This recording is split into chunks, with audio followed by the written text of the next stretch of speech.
here is really a blessing to the people of St. Kitts and Nevis.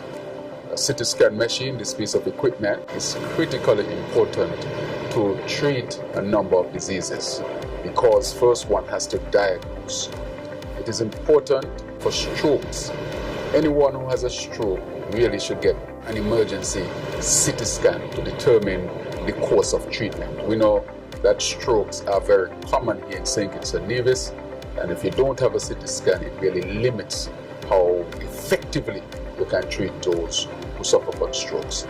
The other thing that this machine offers is to be able to diagnose heart disease, especially the blood vessels around the heart.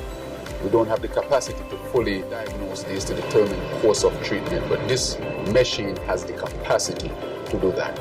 This piece of equipment is critically important and fundamental in making sure that we can improve treatment of you citizens of St. Kitts and Nevis. And all this is really towards our upgrading of our hospital, towards becoming an accredited institution. We're on a journey of accreditation, and therefore we must tackle the issues here from all perspectives, whether it is a physical plan in terms of equipment, human resource development, and customer service, which I think is very, very important. So I want to implore on all of us who are involved in this, those who are here in the leadership position, those who would work with this machine, to care the machine, to take care of this machine, to really appreciate what this machine will do for our people, so that at the end of the day, we can make sure that healthcare gets to where we want it, which is to satisfy the needs of our people.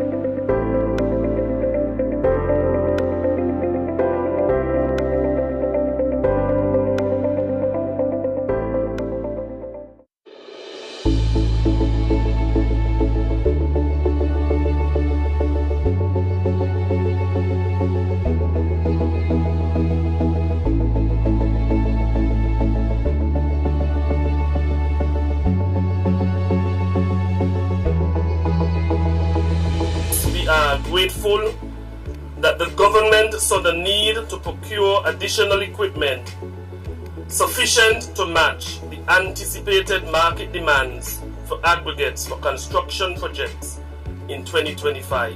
It is with great pride that today we celebrate a significant milestone for the government of St. Kitts and Nevis with the commissioning of a newly upgraded government quarry. We are pleased to share that we have now commissioned 3 other critical pieces of equipment: the secondary crusher and the screening plant. Additionally, the rock back truck that you see on my right. With these new additions, the quarry's output is set to increase by over 300%. This incredible boost in production capacity will ensure that we can meet the demands of future infrastructure projects, avoid costly delays, and most importantly, reduce construction costs. The impact of this upgrade cannot be overstated. The quarry produces aggregates, materials like stone dust, half-inch stones and three-quarter-inch stones that are vital for the production of concrete and masonry blocks. In fact, while many materials used in construction are imported, steel, cement, PVC piping, electrical wires, 50% of the material input for concrete is comprised of aggregates, which we can now produce locally in higher quality and in greater quantities than ever before. With the commissioning of these new additions, the power screen secondary crushing plant, the power screen screening plant, and the rock back truck, we take yet another step forward in enhancing the efficiency and productivity of our quarry operation.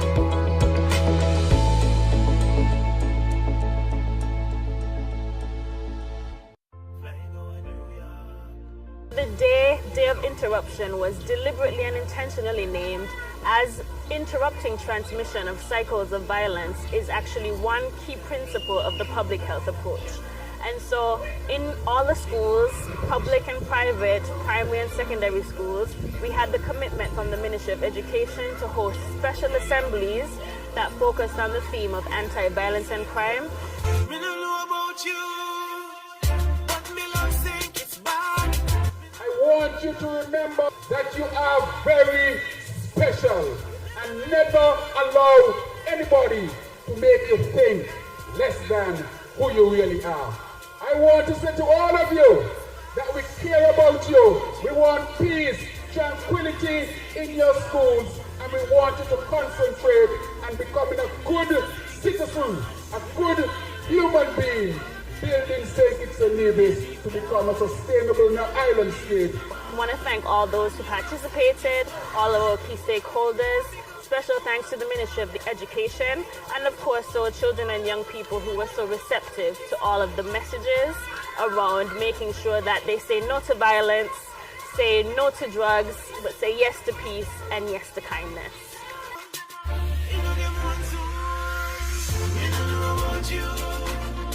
But me don't think it's bad.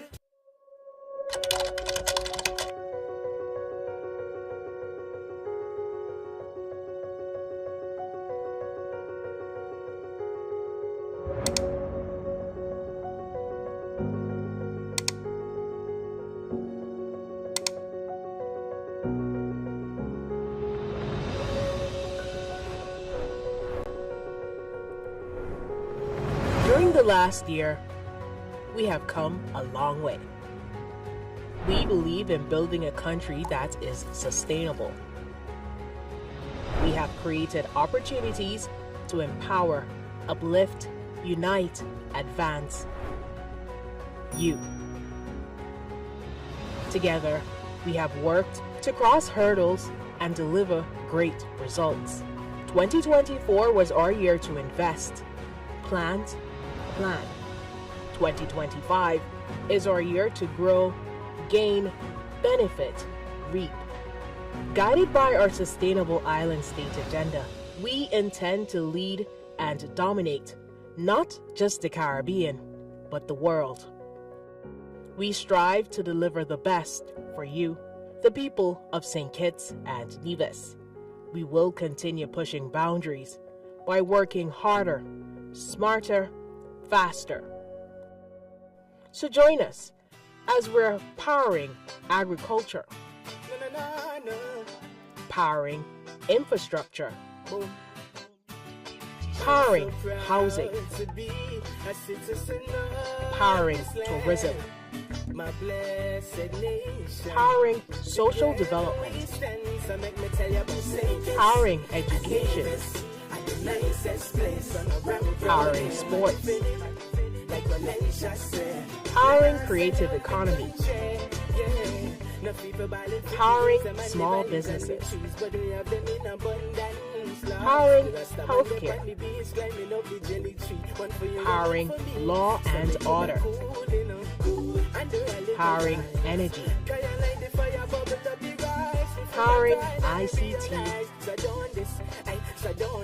powering environmental sustainability, powering progress. 2024 was great. Let's make 2025 even greater.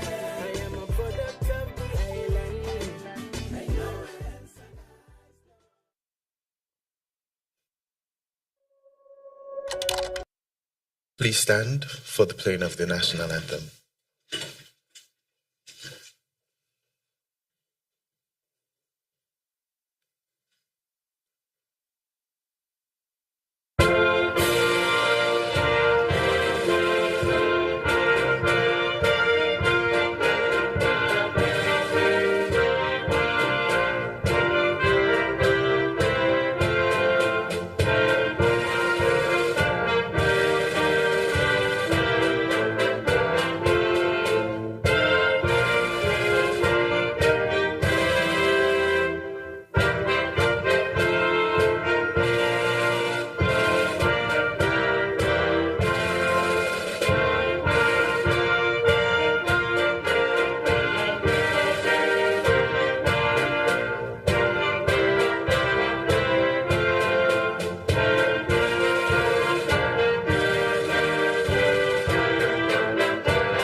Please remain standing as we offer a moment of prayer.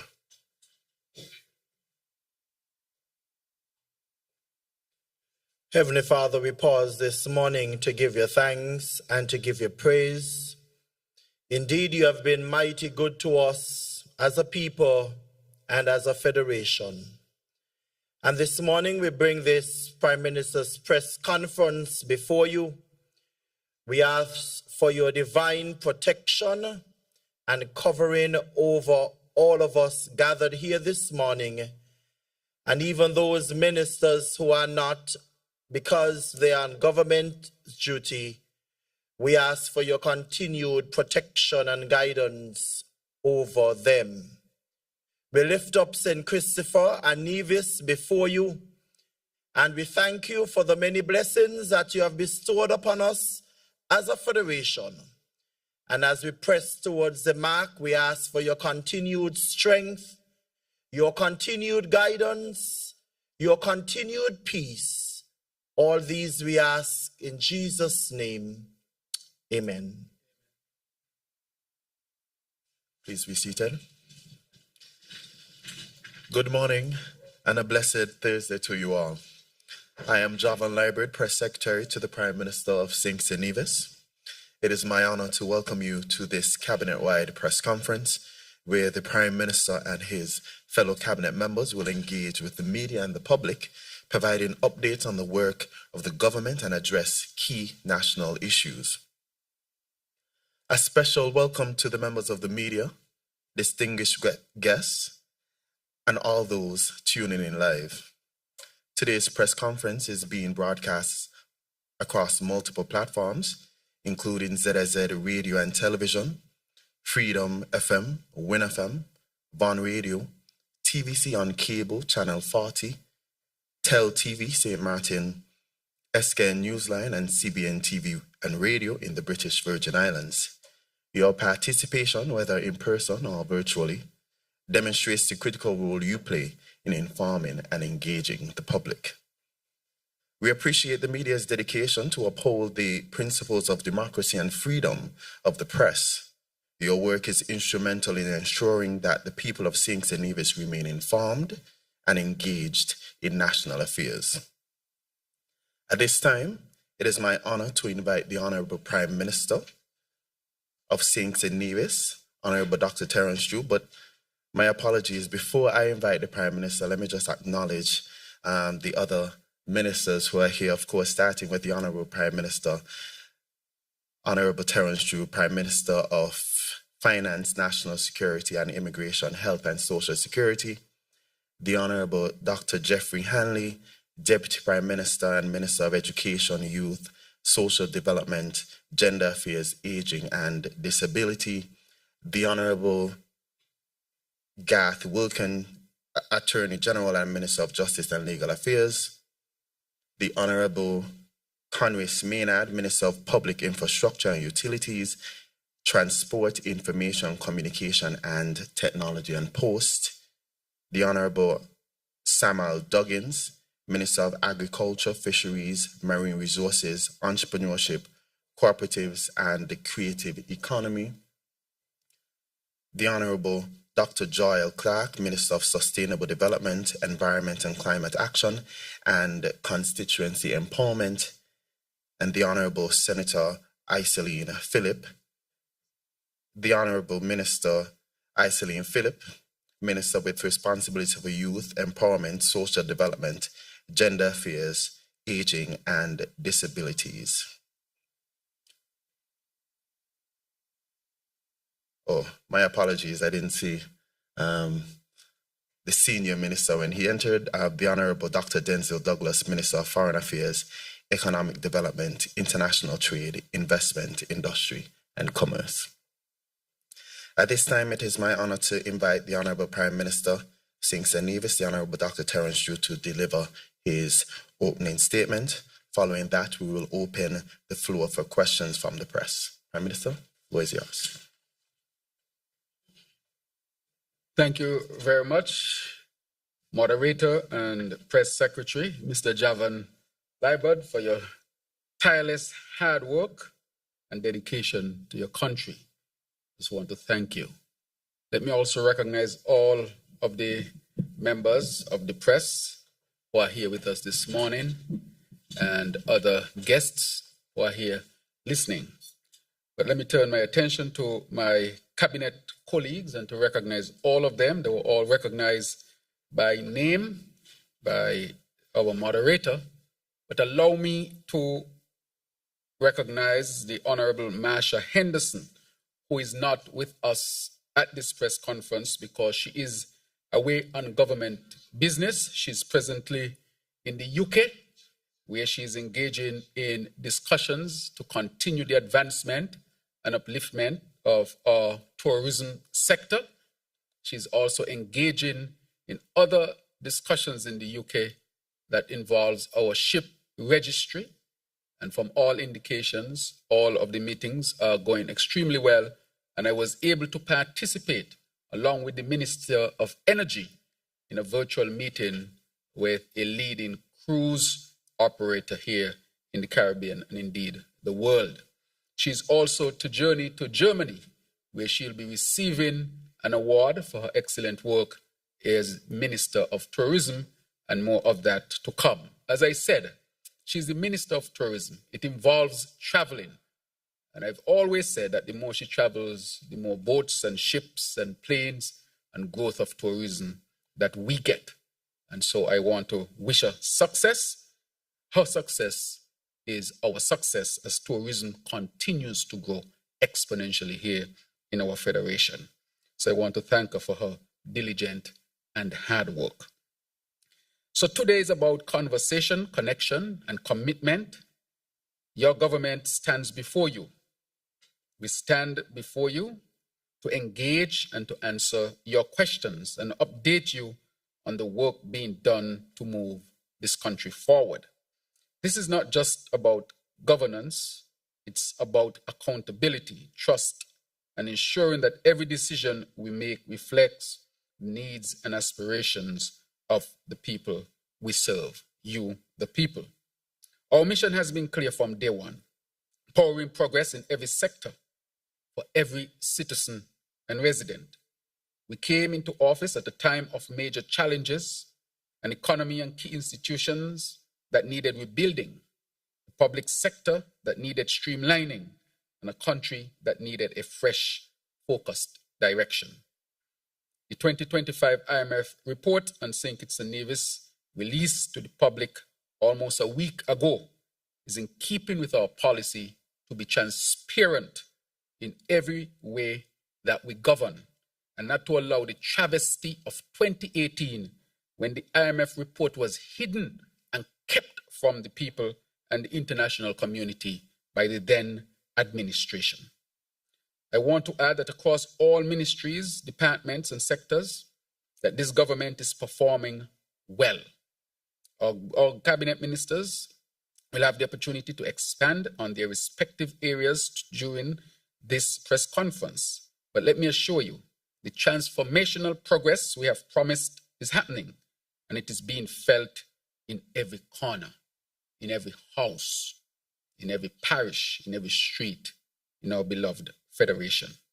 We are powering progress in governance and economic reform. We have strengthened our citizenship by investment program, ensuring transparency, long-term sustainability, and international credibility. We are powering progress in energy and infrastructure. Our drive toward energy independence is well underway, with renewable energy projects taking center stage. At the core of our vision for national development is our sustainable island state agenda, our long-term framework for resilient, diversified, and self-sufficient St. Kitts and Nevis. We are not only building economic resilience, but also charting a path towards sustainable prosperity for generations to come. Our approach is bold, strategic, and forward-thinking, one that prioritizes sustainable economic expansion and diversification, SEED, as a means of ensuring continued investment, job creation, and economic stability. We are powering progress in social development. We understand that economic growth must be inclusive, And that is why this government has invested over $320 million in essential subsidies and social programs, from the Budget Boost Wallet, BBW, or JAD as it's now being called, which provides direct financial relief to workers, to the VAT relief holiday, and also when we address the issue of wages. We are pouring progress also in healthcare. The construction of the new JNF General Hospital is on its way, a climate-smart, state-of-the-art medical facility that will provide world-class healthcare services right here at home. But while that is on stream, we continue to invest heavily in our present JNF and healthcare system, because we have enhanced our emergency care capabilities, where we had training of all of our staff, medical staff at the JNF hospital who work in the emergency room, led by Dr. Maloney, a national of St. Kitts and Nevis. She went to school here, grew up here, who is now a specialist in emergency room at Rutgers University, who through a collaboration brought her team down to help to enhance our staff at the emergency room. I want to thank her very much and to thank her team for taking the time, their resources, their knowledge, and the process continues as we strengthen our emergency room delivery.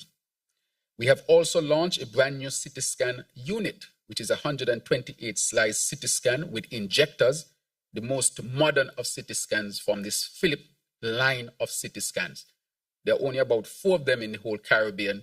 Just so happen that 2 of them reside in the Federation of St. Kitts and Nevis, 1 in Nevis and 1 in St. Kitts. This will help our diagnostic capabilities and thus treatment possibilities as well for patients.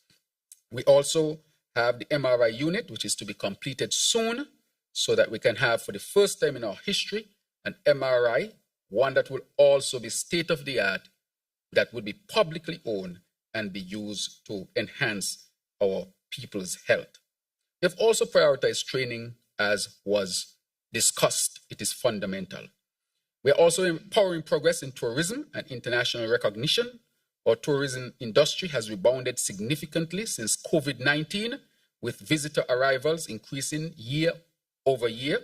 And I must add that one of the things that held us back was the decision by the then government to keep St. Kitts and Nevis closed down up to August 6th, when we made that decision at Marriott Hotel.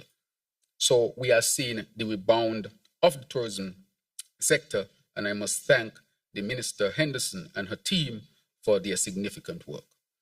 And just this week, our destination was honored with the Destination of the Year, Hidden Treasures, an award at the Pacific Area Travel Writers Association, PATWA, International Travel Awards during the ITB Berlin event. This is where our minister would receive her award.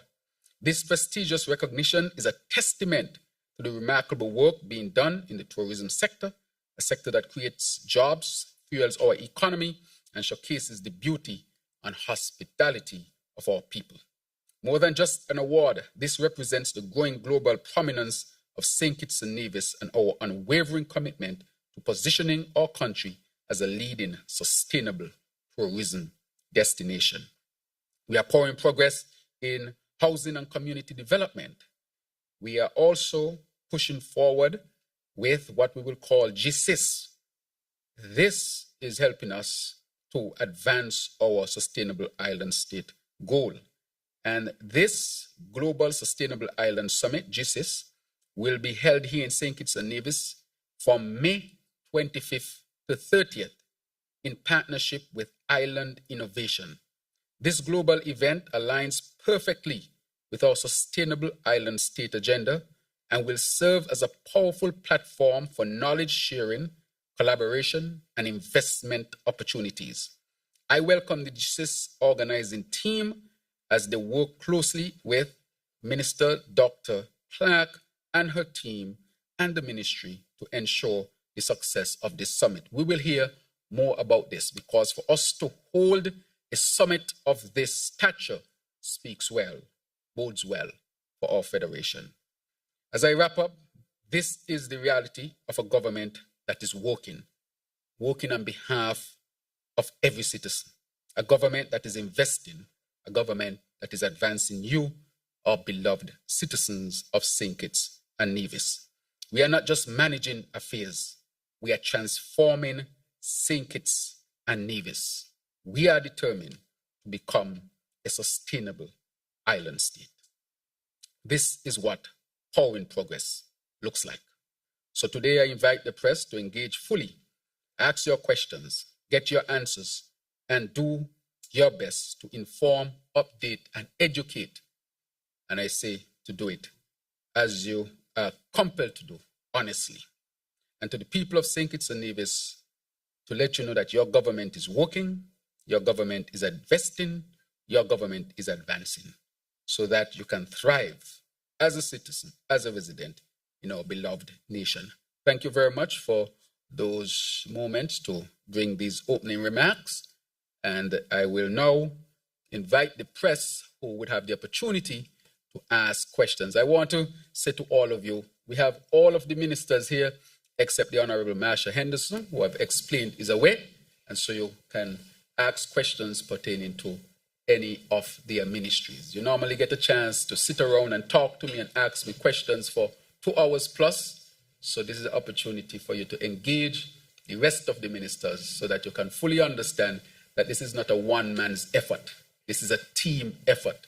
This is the A-team that is bringing you a sustainable island state, better living for all our people. Thank you very much.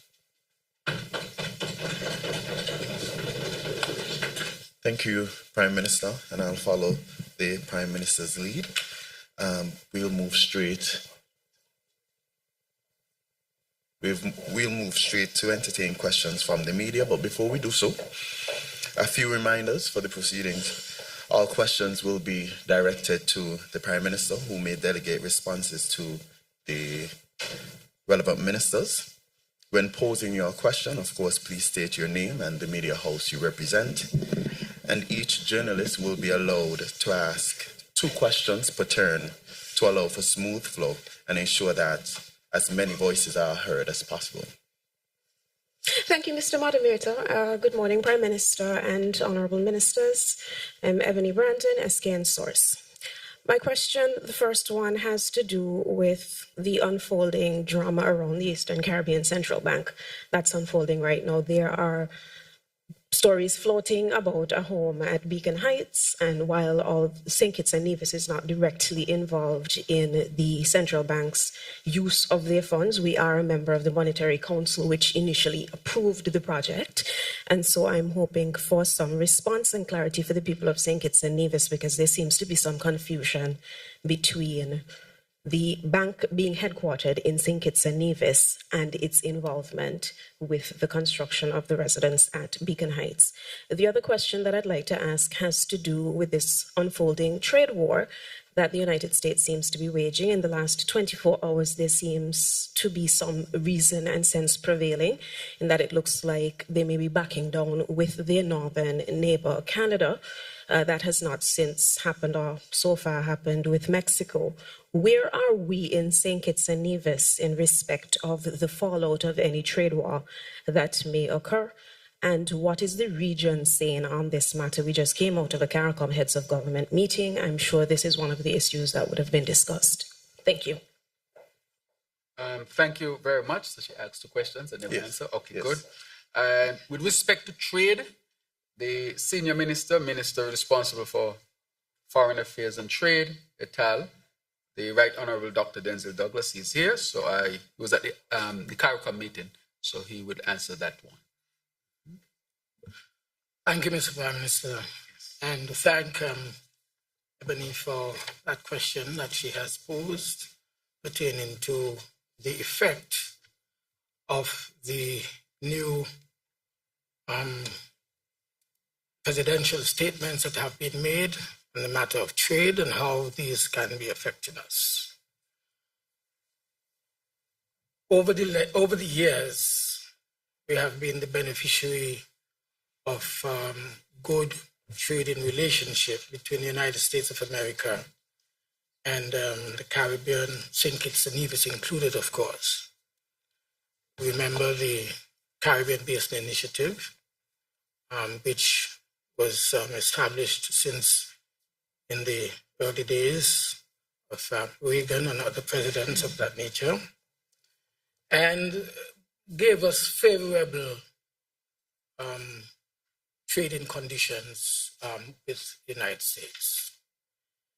There was a time when our manufacturing sector in particular would have been the beneficiary, and companies which were established in St. Kitts and Nevis and which might have originated out of Puerto Rico, for example, were tariff-free when the goods entered into the US market. That has changed dramatically over the years. And so the effect on St. Kitts and Nevis really will be the effect as a result of the fallout from countries which would have traded with the United States and who in turn we buy goods from. For example, most of our goods come through ports like Miami, St. Thomas, and of course, New York, etc.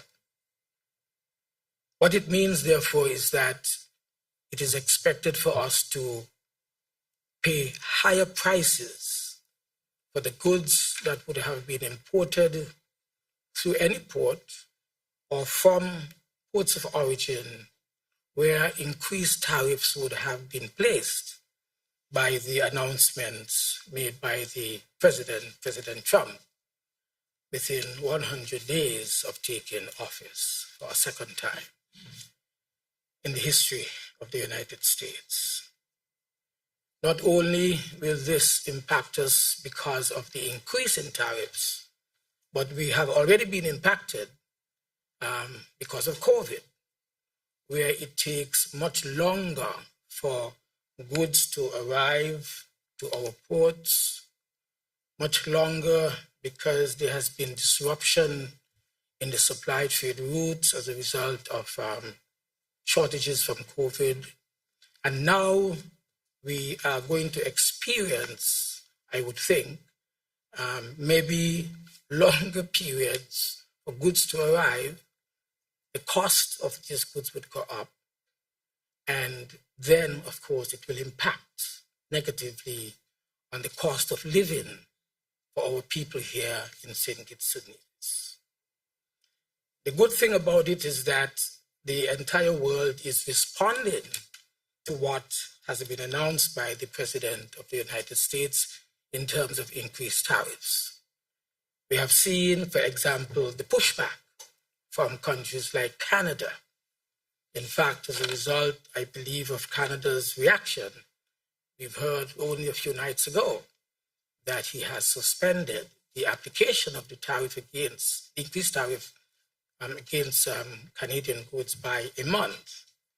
And maybe that could be extended further because the Canadian government has indicated that its citizens will not be the ones to suffer, but the Americans themselves will suffer.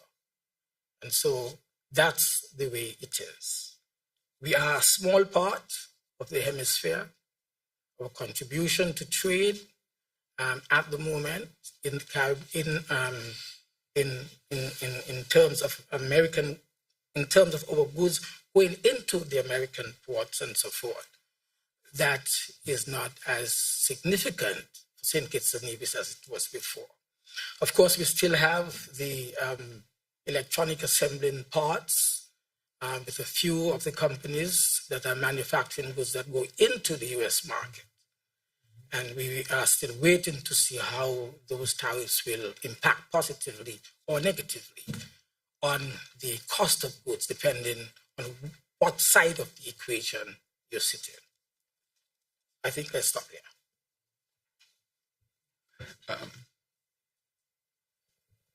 Thank you very much, Right Honorable Dr. Denzil Douglas. The question was asked about the central bank. Let me say the central bank really has the interest of the countries that are part of the ECCU. St. Kitts is just one country. It just happened to be in St. Kitts and Nevis. Decisions that are made with the interests of all of the countries who are part of the ECCU. So let me say, this does not come under the purview of the St. Kitts Nevis federal government. It's an entity that involves all of these governments. So I just want to put that out.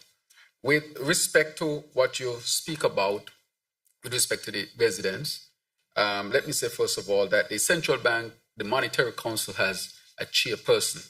The initial chairperson, Webster, as you know, it has now been passed on to another country, I think is Antigua at this particular time, because we rotate. And the chairperson for the Monetary Council would, speak to issues during their cycle when those issues come up.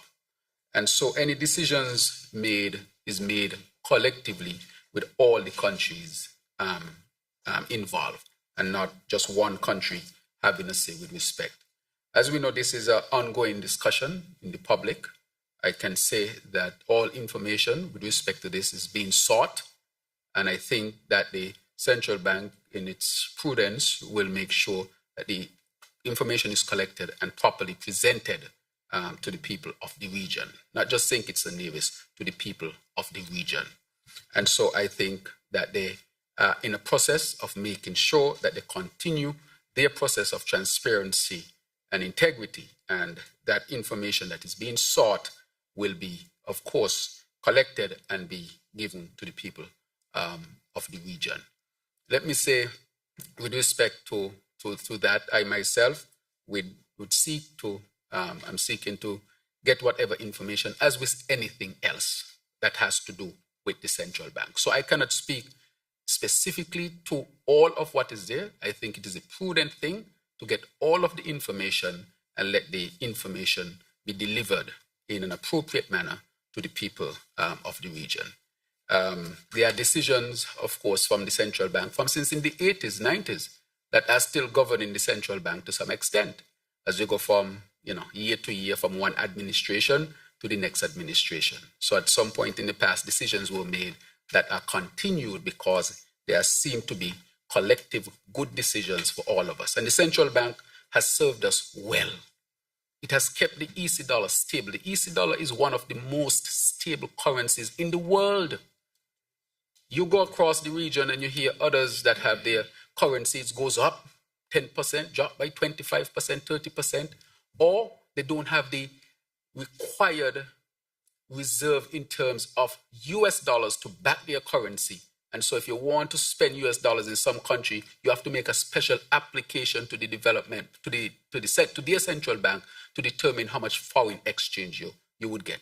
These things don't happen in the ECCU, because the ECCU is well managed by the central bank. If you want to know if a central bank is worth its salt, tell me how stable your currency is, and tell me how much you have in reserve to back your currency. The EC dollar is one of the best managed currencies in the world, which means that the central bank is doing an excellent job. And I want to commend the central bank over all these many years for doing the excellent job in keeping our currency stable, hence our economy stable. However, a question has been asked with respect to the residence for the governor. And I say with the residence for the governor because whoever is the governor, the central bank will provide a residence. It is not specific to any one person. And so if that question is asked about it, the central bank, just like it releases information on its currency, the trends and so forth, it too will release any information that is asked. And I'm very sure that in its prudent action, it will also release that information. But I just want to make it clear that the central bank does not come under the governance of St. Kitts and Nevis. It's owned by all of the countries of the ECCU, and the countries together dictate the direction of the central bank. It just happens to be here in our Federation of St. Kitts and Nevis. But I don't dare go to the central bank and try to give orders, because it does not belong to us, and it does not come under my leadership. It comes under the leadership of everybody. So any decisions that are made are collective decisions, whether it's to do with the residents, whether it's to do with the currency, the direction, and so forth. And therefore, I would say the central bank will gather all of the information that is being asked and in a transparent, prudent way, put that information out. Thank you. Good morning, Devon Cornelius, ZIZ Broadcasting Corporation. Just two questions for now. What is the status of the investigation into the sham marriages case here in St. Kitts and Nevis? And what is the status of the climate smart houses in terms of the construction timeline and what exactly has caused the delays? Thank you. With respect to the sham marriages, I will pass that question on to our Attorney General, the Honorable Garth Wilkin, and with the housing, the Minister of Housing is also here, who would attend to that question. Attorney General. Thank you very much, Prime Minister. Good morning to everyone. When we took office, we discovered that there was a sham marriage industry that was happening between council, lawyers, and the ministry at the time. And when a list was compiled of the potential sham marriages, and when I say sham marriages, I mean marriages by which one person being a citizen received money from another person who is not a citizen to get married, and then that person would get their citizenship, get their passport the same day, and register to vote either the same or the next day. We discovered that there were potentially approximately 1,200 incidents of this in the Federation. So we immediately have decided to end that process, and informally what was done is that in the Ministry of National Security, there was verification of marriages. So when a person applied, they weren't automatically granted the citizenship through the marriage. They were officers in the ministry who then went to verify that the marriage was legitimate. The law actually says that the minister is not to grant citizenship if they believe that it is a marriage of convenience, meaning that there was money exchanged for the marriage. So that informal process then evolved in July last year into actual regulations which now govern the process of applying to become a citizen of St. Kitts and Nevis through marriage. When a person applies, the ministry assigns a marriage verification officer to the case. That marriage verification officer then conducts investigations, interviews. They can show up to your house, see if you have pictures of you, your wife and a dog, to determine whether it's actually a legitimate marriage. And they can also look at additional information. So I'll give you an example, which we discussed when we were crafting the regulations. For example, if someone was married to a citizen in the US and they lived in the US for 20 years, say the person was married to an American, and they have now retired and they've now come back to St. Kitts, and now that they've moved back to St. Kitts, the Kittitian wife, for example, wishes for her American spouse to now become a citizen of St. Kitts and Nevis. They show up at the Ministry of National Security and they make their application. The marriage verification officer is assigned, but that couple has 3 children, 2 of whom have finished university or working, 1 of which is in university. They have a house in the US. They have a house here. It is clear, they have pictures of travel and cruises for the last 20 years. It is clear that they are legitimately married. Then the process can be done fairly quickly because the marriage verification officer can conduct the verification on that information, and then the person could be granted. So there's no longer this informal policy of waiting for a certain amount of time. It is whenever the marriage verification process is completed. And the marriage verification officers may say, we need more information to be able to confirm that this marriage is legitimate. So we have closed that loophole. Now that we have done so by regulations, which have the force of law, It is now for the DPP to do their investigation. There is currently one person that is already charged with an offense in relation to sham marriages, and that matter is progressing through the court system. Everybody has an opportunity to access natural justice, and the rule of law applies to everyone. So it is up to the authorities to then investigate and determine if any decisions need to be made in relation to the potentially 1,200 plus sham marriages that we met when we took office.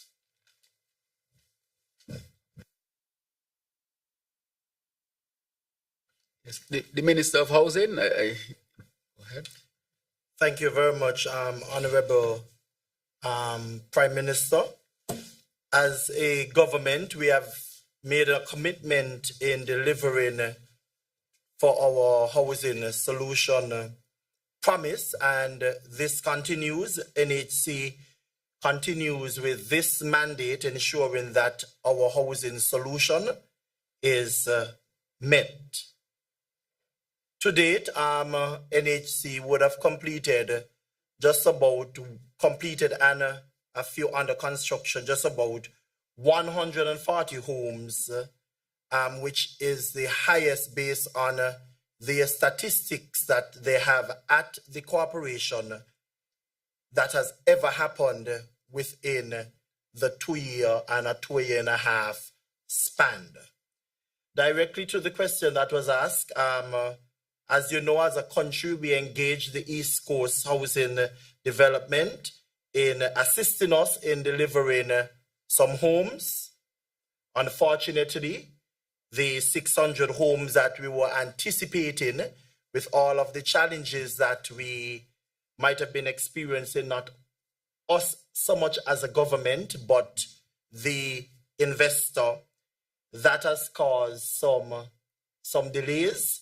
These matters are being worked on, and what I said to the Federation is that based on the contractual arrangement that we would have signed, the AG office, of course, is working on ensuring that the government's interest, which it is protected. But because of the delay, we have not lost any money as a government, but we are committed in continuing with our home delivery. There are many investors are sending in proposals, and we are going through these proposals. The new method, the technology that was introduced, it took a longer time in terms of buy-in, but we are working on all of those. So that's where we are right now with the East Coast in particular, but we would have constructed through NHC just about 140 homes, and we are continuing. Thank you.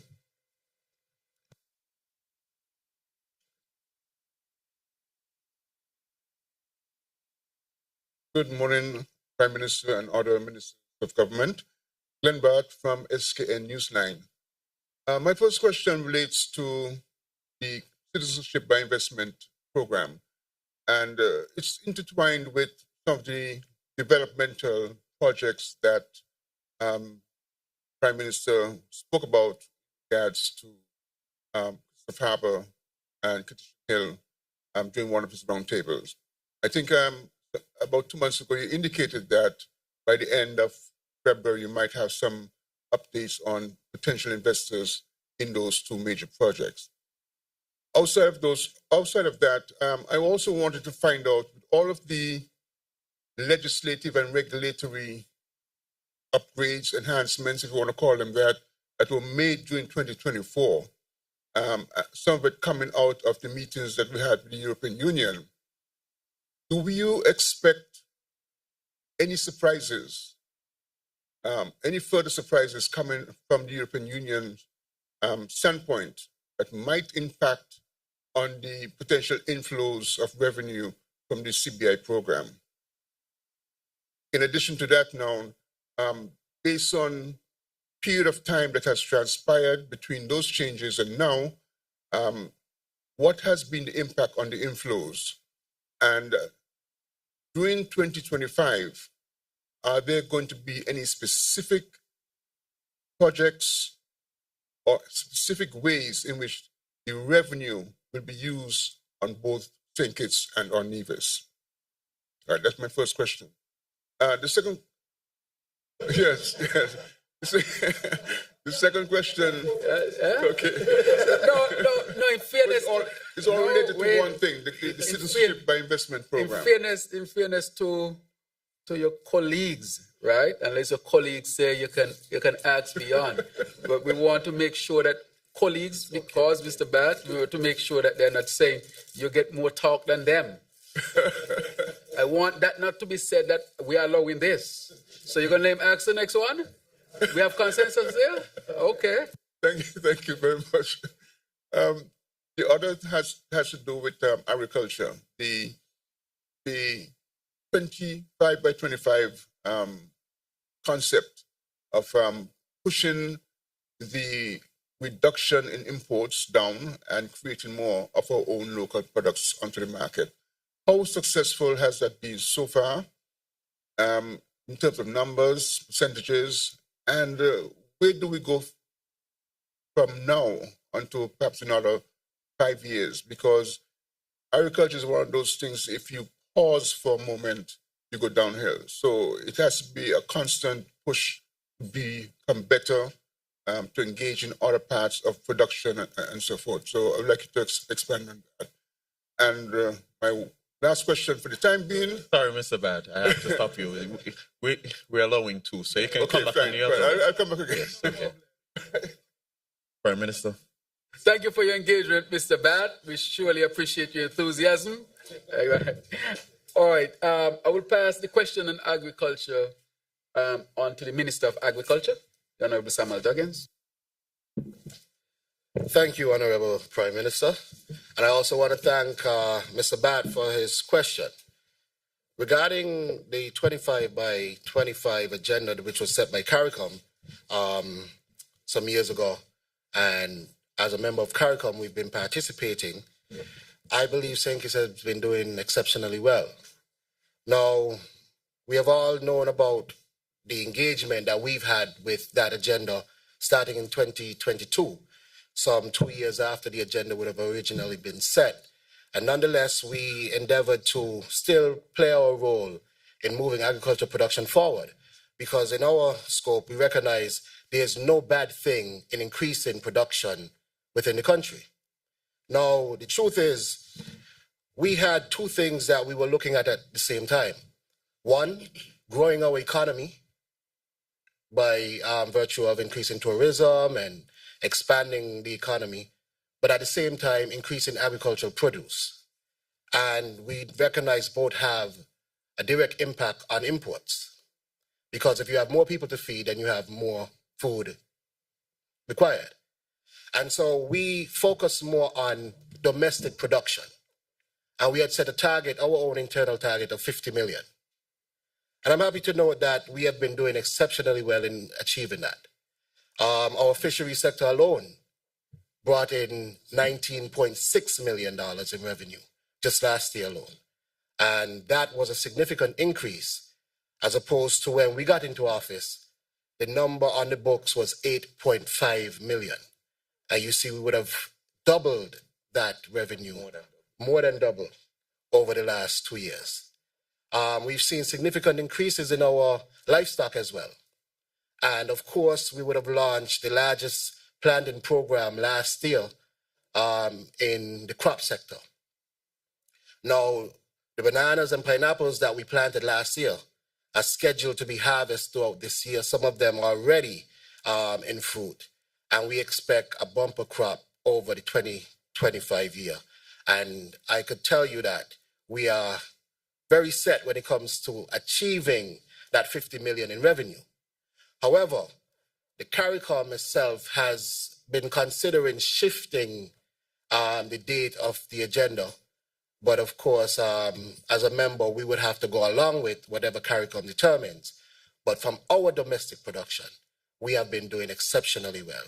And I believe that is worth commending the farmers, the fishers, and also the livestock producers in the country.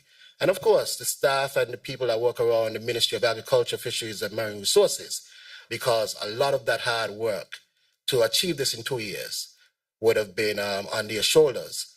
And I think they must be commended for really putting the effort forward in a short time and seeing the tremendous success that we've been seeing.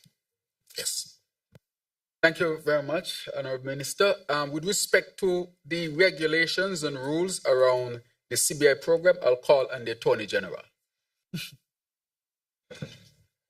Thank you, Prime Minister. Mr. Bat, we have spent the last 2.5 years reforming the Citizenship by Investment program in St. Kitts and Nevis. And I say this without hesitation, we saved our program. We have part of that reform has been communication with our international partners. We regularly communicate with the US, the UK, and the EU. Just this January, the Prime Minister and I and the head of the unit attended a 3-day session roundtable with officials from all of the CBI countries in the Caribbean, as well as all of the head officials from the UK, the EU, and the US to discuss the way forward. We are friends. We are working together on it to maintain the programs, not just from our local perspective, but from a regional perspective. One of the most important elements of that is the regional regulator. The central bank has taken the role of coordinating the independent regional regulator for citizenship by investment programs. A consultant has been appointed. The consultant is in office. The consultant met with the Prime Minister this week, met with me, met with the CIU and other stakeholders. They started in St. Kitts Nevis, and then the consultant is going to navigate through the other 4 countries. And after that exercise, the consultant is going to create legislation, model legislation to regulate the CBI in the region. So that is one of the agreements that we made with our international partners to be able to maintain CBI. And I can, based on your question, is there anything that could impact? No one knows, especially in the world as we're seeing it in the last few days alone, what can happen in the future. But what I can tell you is that the moves that have been made by St. Kitts and Nevis and our 4 other CBI countries in the OECS has been monumental when it comes to this program. And we have done everything within our power to maintain our programs and to be considered as good actors when it comes to the migration industry. So everything, all of the energy, the AGs, the prime ministers, the head technocrats, the heads of the units, everyone is on board. The RSS, CARICOM impacts, all of us sit down collectively very often to figure out a pathway to have a sustainable CBI for the near and far future in the Caribbean. Thank you very much, AG. Just to complete the question, the answers part was, I guess, was for me directly. Let me say from the onset, I've said to the press and to our people that the CBI would have been the most challenging thing for me to deal with as Prime Minister and Minister of CBI and as a country, just because of where we were on the verge of losing visa access, our CBI reputation, and so forth. And so tough decisions had to be made, which affected us. And I was straight up, upfront, and transparent with it. I want to thank the AG, the rest of the cabinet, for their support and working so hard for us to get it to where we are, to the point where we are now on the rebound with our CBI program and in a better place. We have done all that we could have done. As the AG have said, as he has said, we don't know where things will go, but let it be obviously clear that we have done all that we could have done to ensure that we save and safeguard our program. So I want that to be part of the narrative. Let me say with respect to Petition Hill, because Petition Hill did not have audits, Development Bank did not have audits, Petition Hill did not have audits, a lot of the institutions that should have had audits were abandoned.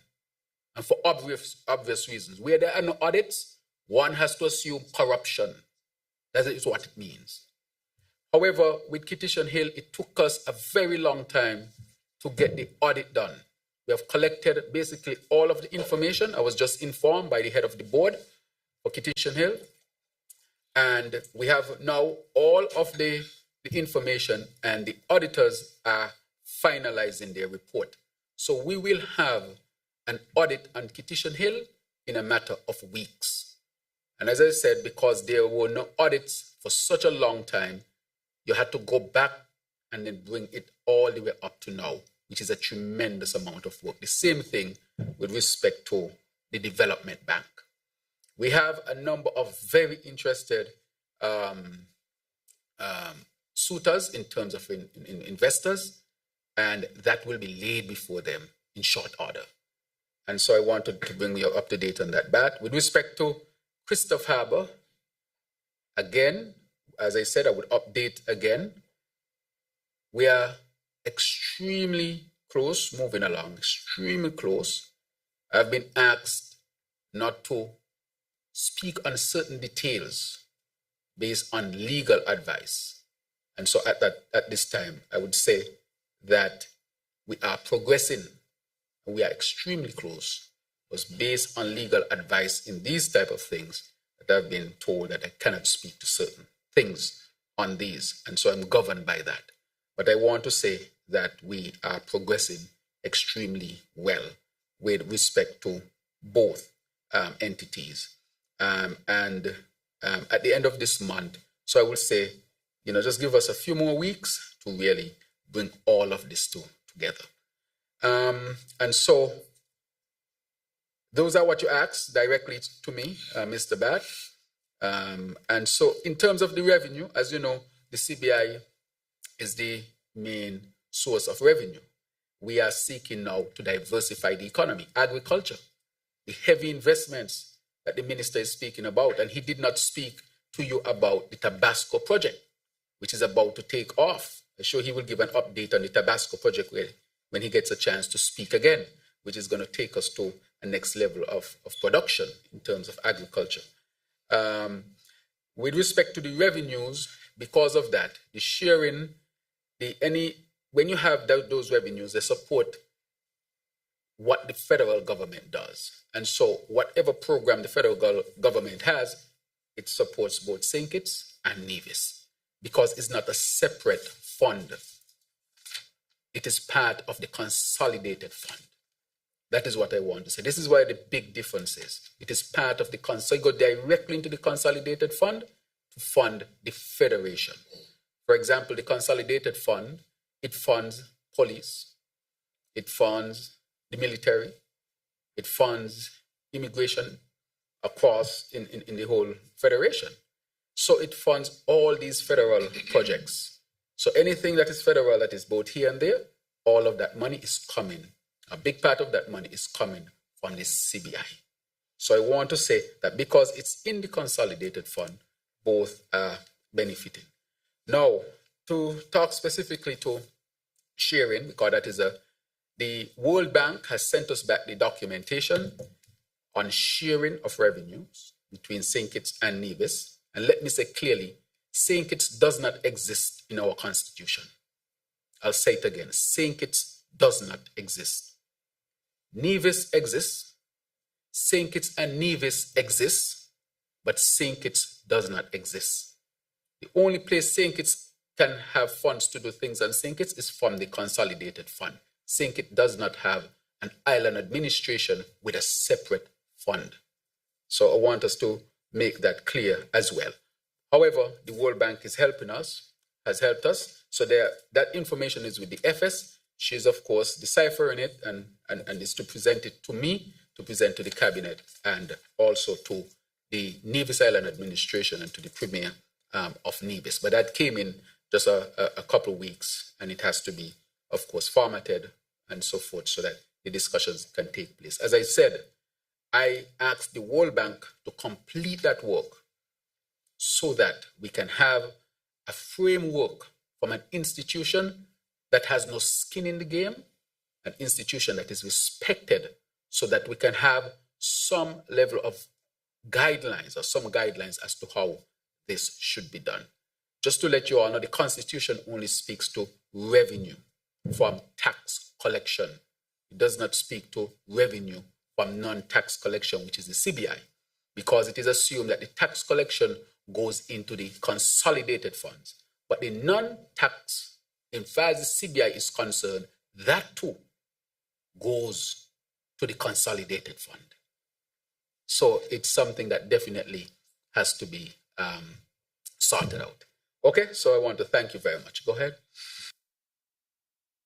Thank you very much, the Honorable Prime Minister. My name is Peter Ngunjiri, freelance journalist. And for those who feel that they don't know me, you could ask the PM. I live in his neighborhood, although I vote in number 2.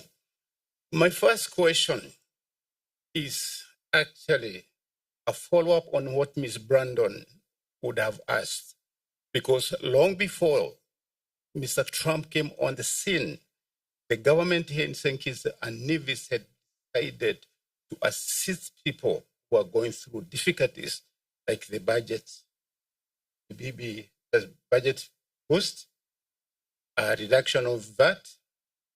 But now, those are workers.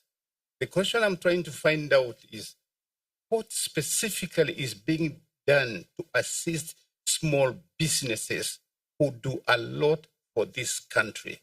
And I'm asking that coming from the fact that the minister we have here who is in charge of small businesses, I can vouch and say that he has done more work for small businesses than any other minister before him.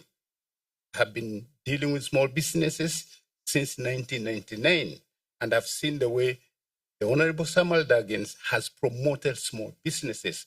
So now looking at what Trump is expected to do to us, what is the government going to specifically do to assist our small businesses who will be greatly affected by those tariffs? The second question, I'll reserve it. And in doing so, I'm not saying that nobody can answer it here, but the person who I would have wanted to answer it is not currently present. Thank you very much. Thank you very much for your question. And I would ask the Minister of Small Business to elucidate on the question about what will be done for small businesses or what is being done for small businesses. Thank you again, Mr. Prime Minister, and I want to thank you for that question as well, Peter.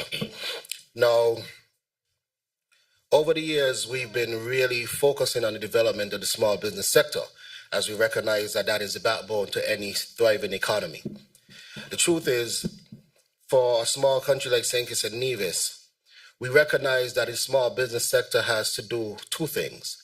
1, take care of the fundamental aspects of the internal economy, the economy of St. Kitts and Nevis, but also have an outward-looking agenda as well, because the region and the world should be seen as our markets.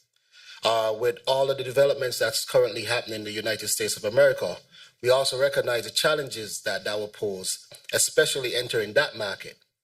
But what we are blessed with in St. Kitts and Nevis is to be a part of other organizations, such as the OECS, CARICOM, Commonwealth. We also have a number of diplomatic relations across the world that are serving us very well in a number of ways. And so from the Ministry of Small Businesses end, we recognize that capacity building is a critical component to any future development. And we have hosted monthly training sessions for our small businesses to ensure that they are ready to be on the agenda for export. Beyond that, we have also been working along with financial institutions, most notably the Development Bank and National Bank, to provide facilities for affordable credit for small businesses, because that's another area where small businesses really need support in having the right funding to enact their activities and scale up on a massive level. I am happy to note that some of those projects are currently undergo and will be unveiling new ones shortly, and small businesses will have access to greater funding. But beyond that, it was just yesterday that I had a conversation with members coming out of the Commonwealth. And I think it would be instructive that the Minister of Trade also speaks on some of the activities that are likely to happen over the next few months in the region to bolster trade among the region and with our diplomatic partners as well, as he's also the Minister of Foreign Affairs. Yes. Honorable Dr. Denzel Douglas, on trade.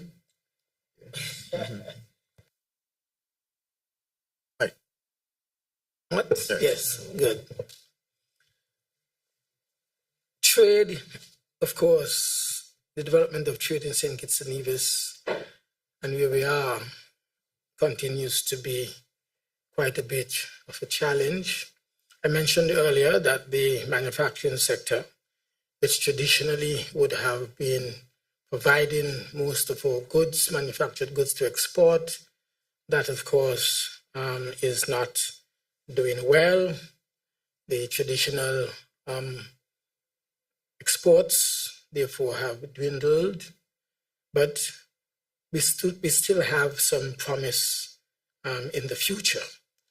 In fact, presently, we are engaging more and more the Marara Distillers Limited out of Guyana for broadening and expanding their operations in the Bird Rock manufacturing enclave so that we would be able to take that particular company's exports to a higher level.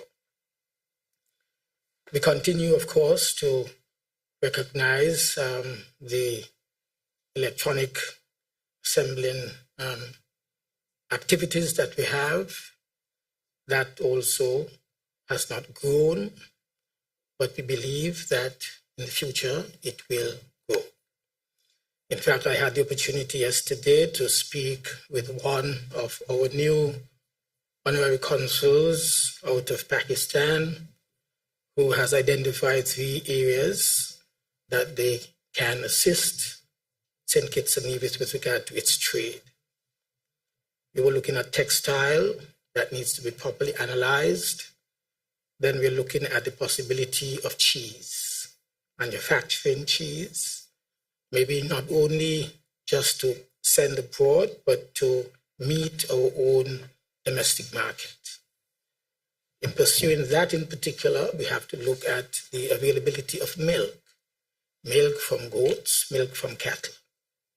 It means, therefore, we have to establish an expansion program for the cattle industry here, and livestock industry here in St. Kitts and Nevis.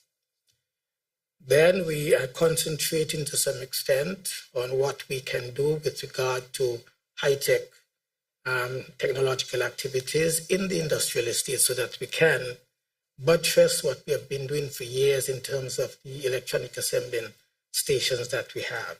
So these are some of the areas that we are looking at with regard to our export trade.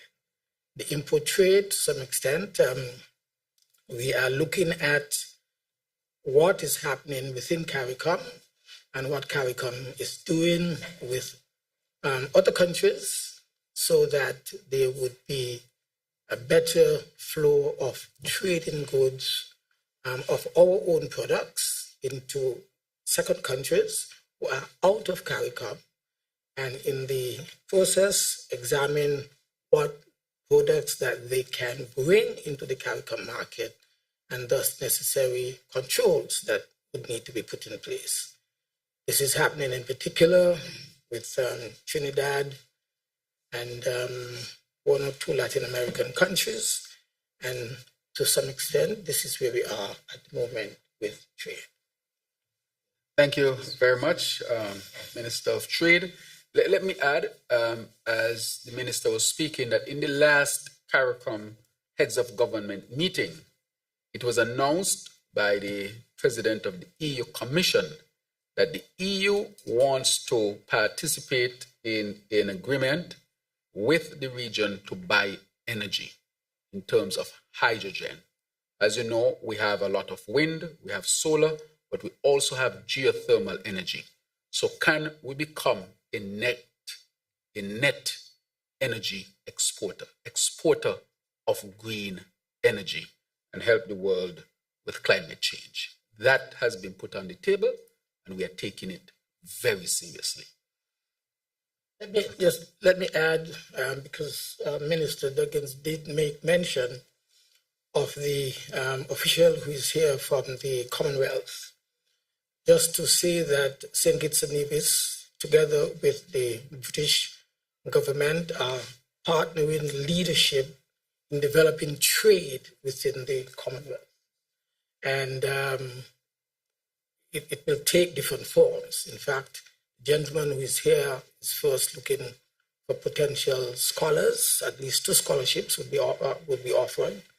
We would be examining the potential for improvement and increasing of trade within the Commonwealth region, and simply to say that it's good that this is happening because, again, St. Kitts and Nevis, together with the British government, Minister of Trade, Minister of Foreign Affairs, the 2 countries have come together to lead the Commonwealth on finding solutions to increase trade within the Commonwealth region. Thank you very much. Ralston Rankin, Sugar City FM. I have 2 questions. Honorable Prime Minister, at your last round table, I asked a question, how much is it costing the government to utilize the JAD to pay the budget boost wallet? You did not have the information on hand at that time. So I'm hoping that you have it today, if possible. And also, can you tell us the funds, where is it coming from, the CBI, Social Security, or elsewhere? And the feedback, it's, I would say a balance, negative and a positive in terms of using, the app. Because obviously I would have to ask and do a survey when it comes to that. And I personally must say I don't have a problem with using the app. I'm just relaying the question that is given to me by the public. And my next question, which would go to the Honorable Minister Congress, I've had some complaints about persons seeing an increase in the electricity bill. In all fairness, I would have to ask them the question, are they doing the things they should be doing to help reduce, the cost in electricity? And, they've been saying yes, they've been plugging out stuff and they haven't had any extra appliances and so forth. So what I did, I put it to the test. For the last 2 months, I pretty much did the same. And I did see a little, increase in my electricity bill as well. I'm hoping that you can shed some light on that as to why that might be happening. If it's a meter reading problem or so forth or whatever the case might be. And also you can shed some light on the scale-up operations on persons' appliances, being damaged, if there's claims for that. In all fairness to Skelec, I know they do put out when they're going to be doing maintenance work, so persons would have to protect themselves and their appliances for that. But if it's a case whereby that wasn't happening, could you speak on if persons can add claims to that? Thank you for now. All right, thank you very much. So I'll pass it on to the Honorable Congress Maynard. Thank you very much, Mr. Prime Minister, and thank you for the question. Thank you for everybody to be here. I think the first point to make is that there has been no adjustment of the tariff rate for electricity for residential or for commercial. There has been no adjustment in the tariff, and we don't foresee any upward movement on the tariff at all. Our intent in getting involved in renewable energy is to see the tariff go down. So this will have to be a case of usability or usage of the electricity. So what you would have to do is to look at what your actual usage is and see if the usage itself has increased. So it's not sufficient to just look at the price, but look at your usage. How many kilowatt hours did you burn in the particular period? Also, look at the billing period, because sometimes you can have a period that is, say, from the 1st of a month to the 28th of that month, and the next reading maybe is from the 28th of that month to not the following month, but the 5th of the other month. So the time period is longer for calculation. So you have to look at those details, because at present, all of the bills are not billed exactly at the same time. So you may have a meter reader that reads it in 28 days. You may have one that reads it in 30-something days. But the important thing to look at is the usage and the rate. You would see that they have not changed. Another reason someone may see an increase is that many years ago, actually, under the former Labour administration, there was a savings encouragement scheme that was implemented at Skelec, where if you use under a certain amount of kilowatt hours or a certain amount of energy, you get a particular discount. So if, for instance, that I can't recall exactly what level it is, but let's say it's at 200 kilowatt hours per month or per billing period. If you used 199 kilowatt hours this month, and let's say you get a 50% discount on that. If the next month you use just 2 kilowatt hours more, carrying it to 201, then you pay your full price. So you may see 1 month that your price is low. This is especially for low users of electricity. You may see a discount, and it will show that you have a discount. And then the next month, you just use a little bit more, and you now are paying full price. So the key there is to try to keep it within that tier for you to get the discount. I want to also add that we are in the process, and we have secured all the processes to completely replace all of the meters in St. Kitts for Skelec. We have procured a new AMI meter by Itron, which will allow for the analysis of everything that is happening on the residential side and the transmission side. So those meters will now be able to tell whether the incident happened on the person's property or whether it is something that happened from the grid. So that is being done. I think there are meters already on the ground. We went to Parliament the other day just to secure the guarantee so that Skelec can loan. That's just an administrative position. Skelec obviously has to invest in its improvement, and it is doing its process to do that. And so very shortly, over the next coming months, persons' meters will be changed out to these very advanced new smart meters that will also allow for the interconnection of renewable energy that you will put on your property. So we'll be able to check to see what you're putting into the grid, and then be able to pay you for your renewable energy produced. So that meter is already, we've gone through all the processes to procure that, all of the procurement processes, etc., and that is now in train. I want to encourage persons that, yes, in terms of your property, you are responsible for the electricity after it leaves the meter, all right? So you must ensure that you protect all of your sensitive items. Something as simple as a storm with the cloud cover that we have can have an effect on the electricity, which you sometimes don't have full control of, where you can have lightning or anything close to that that can send spikes to your system. What you have to do is to ensure that your sensitive equipment is protected. When you look at surge protectors, there are certain ratings on them on how high a spike they can protect. I would advise, it's not normally a practice, but anything you consider critical in your home, just put on one of those surge protectors, because that surge can come from anything. Could be an accident down the road that causes two wires to butt together. So you have to ensure that you do everything to protect your appliances. In terms of anything that has been damaged on your property, you have to deal directly with Skelec on that for them to investigate that issue to see if it was a global problem that they may have been at fault for, or whether it was an isolated problem after the investigation. So I want to direct everyone directly to Skelec to do those particular investigations. I hope I was able to answer most of those questions. Thank you very much, Minister. Very comprehensive. I looked at the face of a few of the reporters. And when you mention about the smart meters and that they will be able to sell, our citizens can sell renewable energy back to Skelec, I think you might need to spend an extra 2-3 minutes on it later on. Yes, that and that the meters are already here. I look at your faces and I saw the shock. Really? So, but let me answer quickly the matter to do with the budget. Let me give you specifics because I now have the numbers that you asked for previously, Rankin.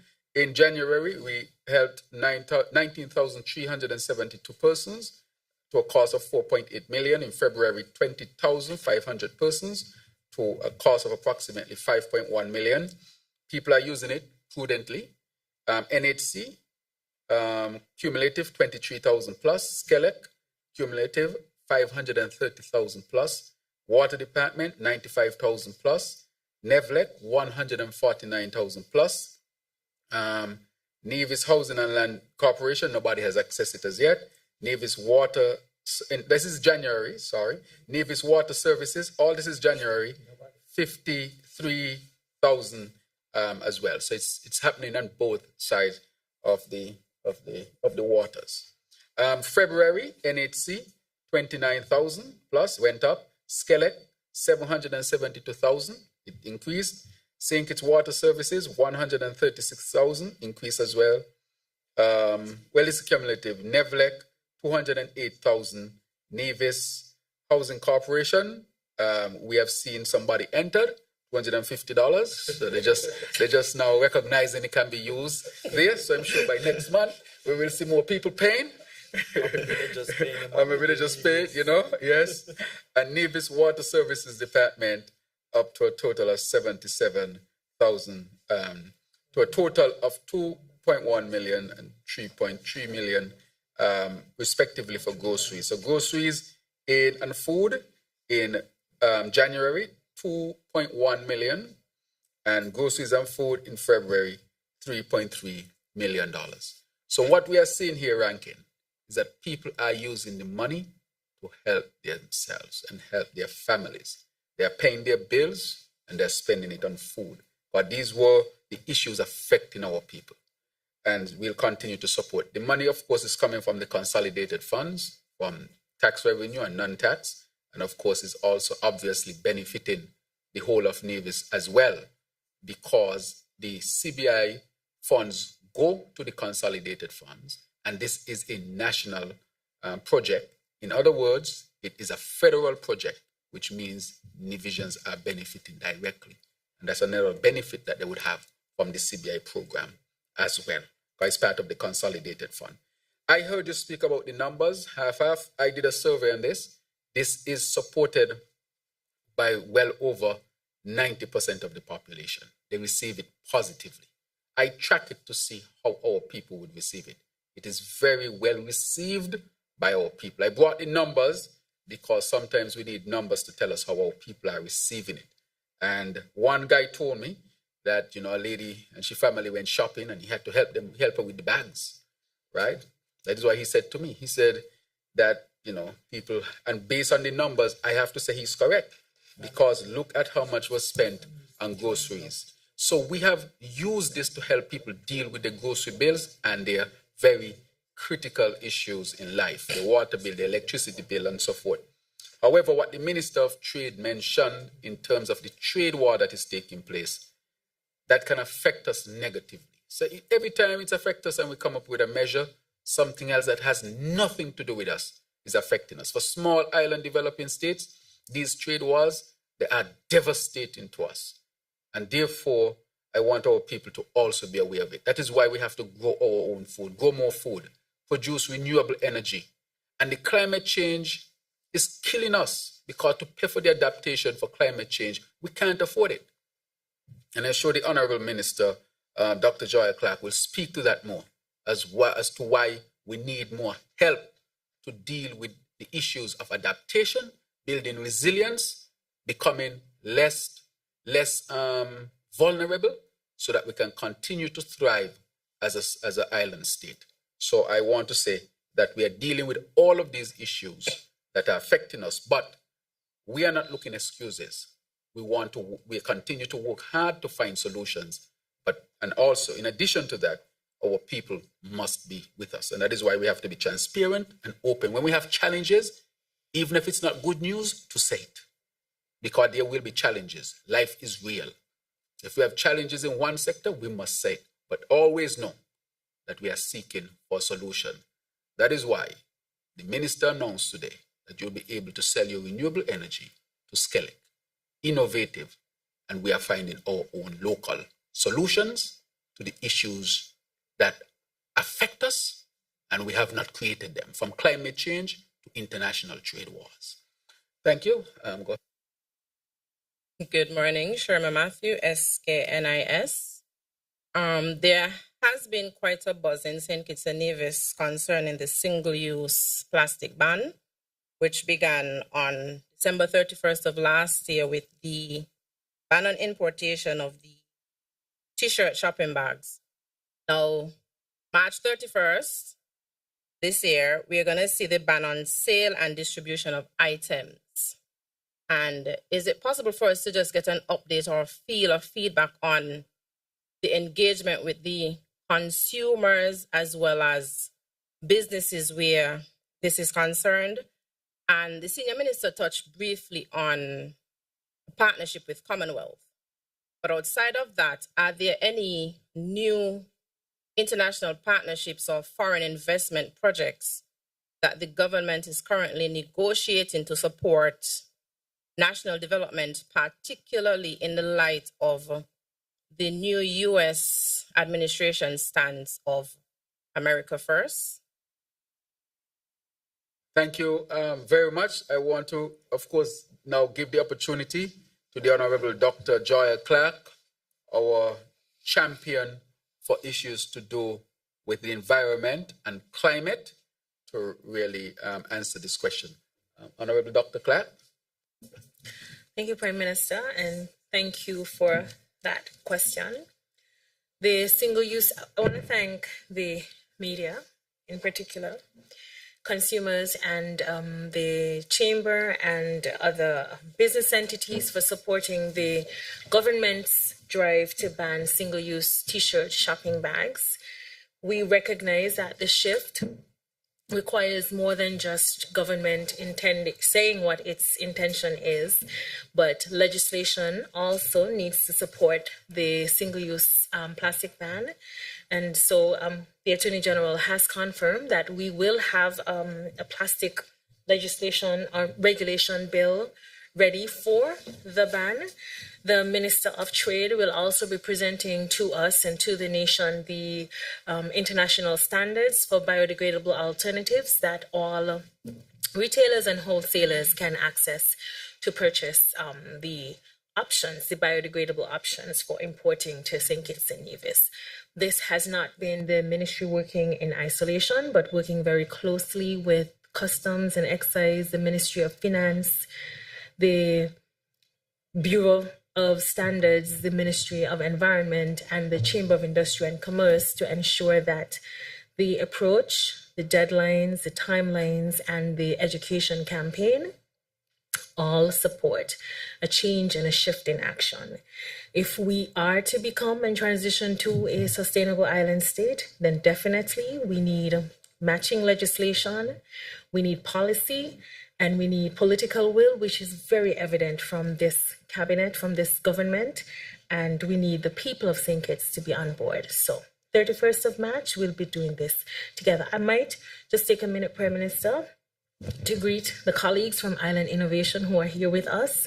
We're bringing 300 plus folk to St. Kitts and Nevis, and they are coming here when we have our plastic ban. They are coming here to talk about sustainability, food security, water security, energy transition, and what better way to greet 300 persons who are interested, island nations who are interested in sustainability, than to come to a country where single-use plastic is no longer the norm. Thank you. Thank you very much, Minister, and I greet those from Island Innovations. Just to give some background, I was a keynote speaker at the event at Prince Edward Island in Canada just about a year ago. We sat down and we said that St. Kitts and Nevis is more than ready to host them here. It's an international forum, and it's of high prestige. And I want to thank the Honorable Dr. Jaya Clark again for championing this cause. Next question.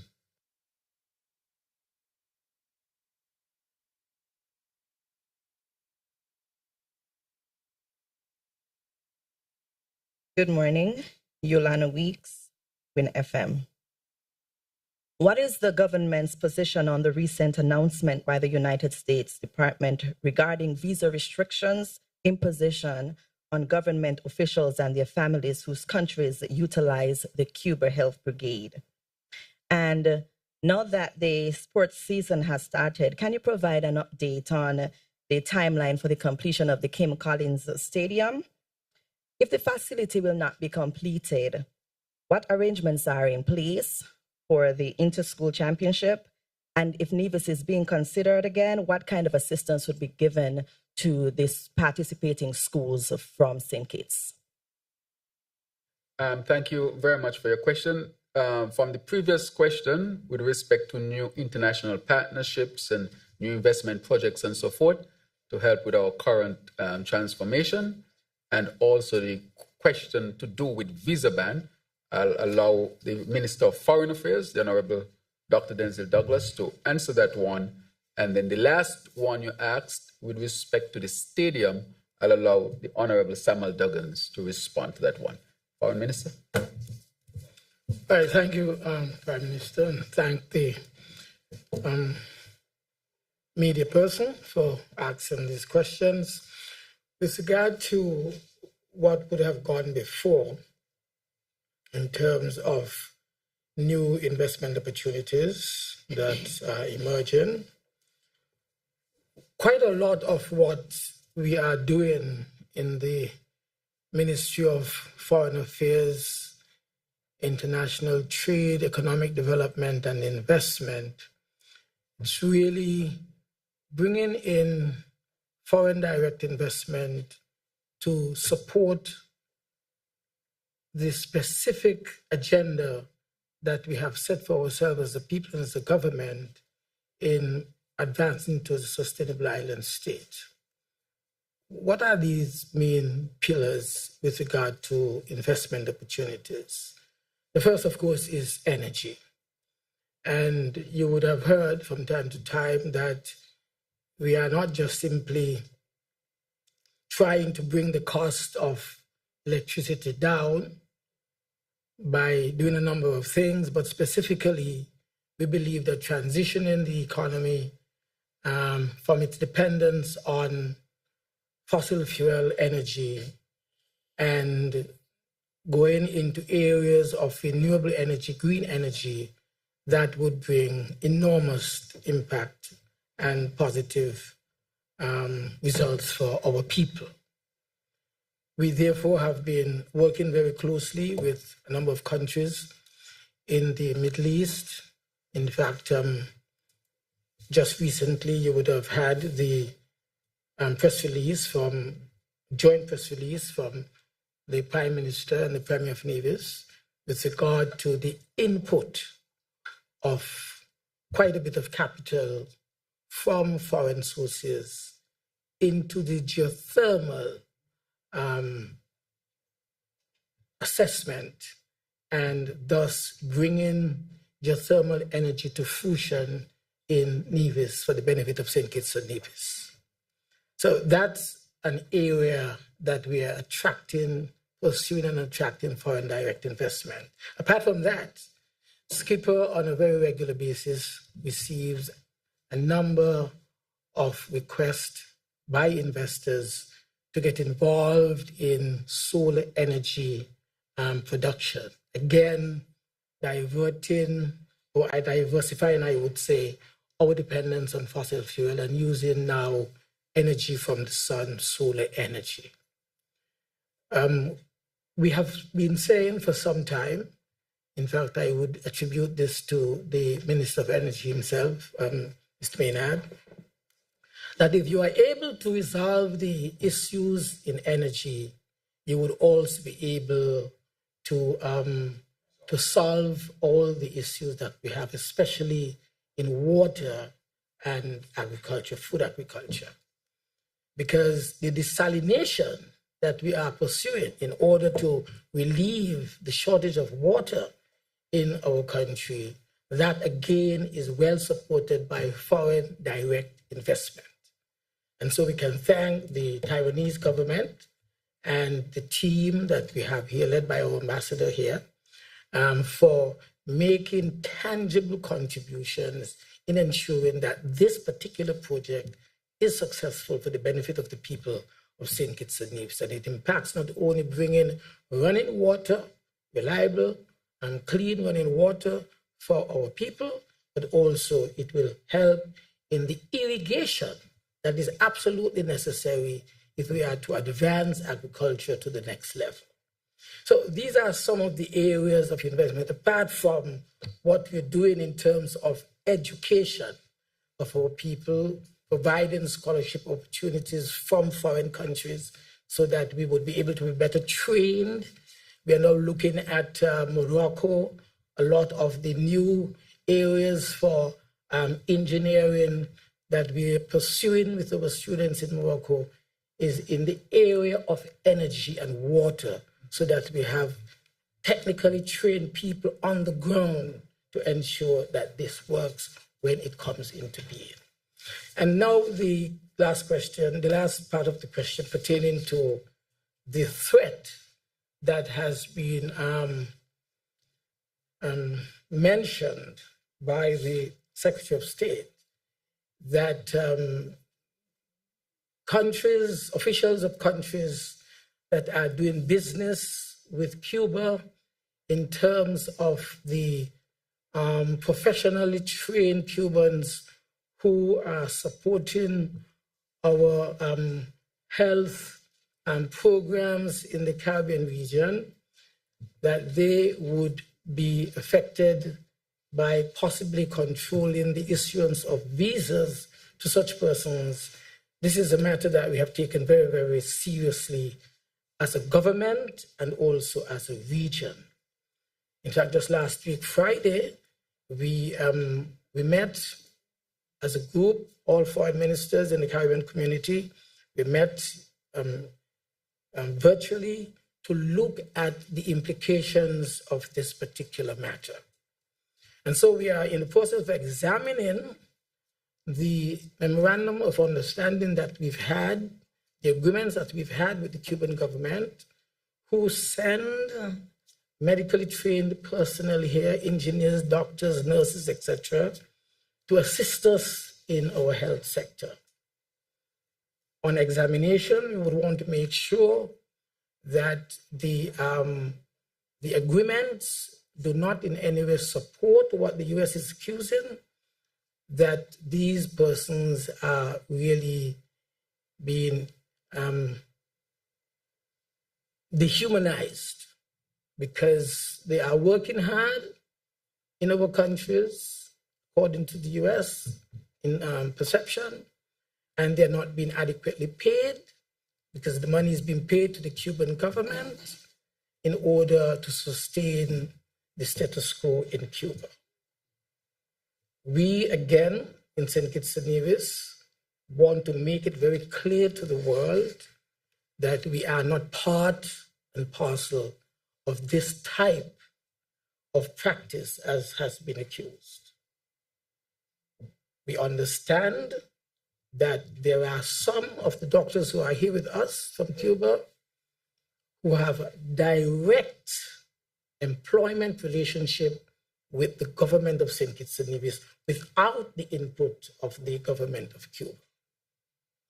Those who may be here on the direct involvement with the government of Cuba, just about, I'm told, about 11 of such persons, and we would want to make sure that there's no violation of their human rights as we look at what has been accused.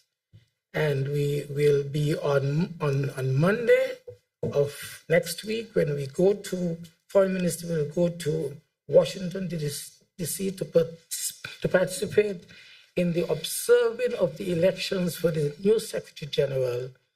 We would have the opportunity to speak with an envoy that would be available from the State Department to deal with this matter. Also, on the weekend, we would have our consul generals in Miami. They'll come together again and possibly will meet with a high official from the US government, especially the State Department, to deal with this matter. This is a very serious matter because you're not talking only about restricting visa to the ordinary traveler, but to government officials as well. And so the entire Caribbean community is highly concerned about this matter, and we are treating it with the highest regard, at the highest level, so that we would be able to arrive at a solution to this emerging issue. Thank you. Thank you very much. Next question. Good morning, all. Rashan Dixon, St. Kitts Nevis Observer. Sorry, the King Collins. Yeah, go ahead. Yeah. Just stand after the first question is answered, so you all don't stay standing too long. Yes. Thank you, Mr. Prime Minister. You know, I'm happy to report on the advancements being made at the Kim Collins Stadium. As we speak, the stadium has been advancing generally quite well. But I was earlier sitting here with the Minister of Water, and we actually were commenting on the fact that sometimes you have to be careful what you pray for. Because last year we prayed for rain during this period of time. And this year we got the rain. But the rain has now been creating some delays with the laying of the Kim Collins track at the stadium. The building is progressing quite well and is nearing completion. The track is just about on the final layer to be laid. However, with the consistent rain over the last few months, January, February, and now in March, we see the rains persisting. It has created a number of delays, and we are now discussing along with the Athletic Association, the Ministry of Education, and also my ministry, the Ministry of Sports, as to what will be the forward movement for the sports meets that are still pending, that should have been at the stadium this year. We're still hoping to have them at the stadium this year, but again, we don't control the rain, and we are working along with the team from Regapol and praying to God still for some rain because we need it for water, but at least for a break that we could at least complete the track stadium and have it ready for our sport meets to come. So right now, we are at the mercy and the hands of God and the rain. Thank you very much, Minister. Next question. Good morning again, Rashan Dixon, St. Kitts Nevis Observer. My two questions. The International Monetary Fund recently concluded its 2025 Article 4 mission to St. Kitts and Nevis. The question is, what are your administration's key takeaways from this assessment, and how do you plan to address any recommendations made by the IMF as it relates to economic diversification, tax reform, and renewable energy? Secondly, there has been a notable decrease in homicides over the past 4 months. What specific measure does the government attribute to this decrease? And what is being implemented that this trend not only continues now, but in the long term? And can I get a final question before we wrap? Okay. Last year, the government announced plans to honor Mikhail Louis with the naming of a stadium at Warner Park and a road in his honor. However, today, that none of those commitments have been fulfilled. Can you clarify why there has been such a delay and whether these promises will still be honored and when?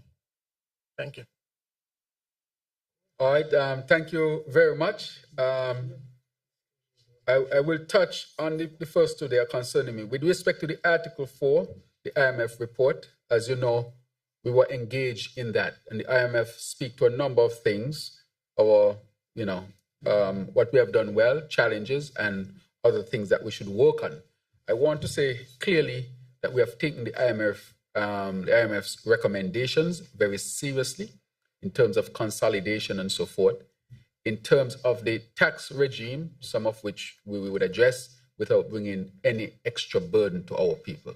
Now, when you look at the IMF report, we expect that there would be growth this year because the economy, as I told you, this year is our year of recovery as we transition our economy to end the heavy dependence on just the CBI program. And so we intend to take a number of measures. One, with respect to renewable energy, they ask that we do it as quickly as possible, which we have been working on since day one. And I want to thank the Minister of Energy for his work on this one.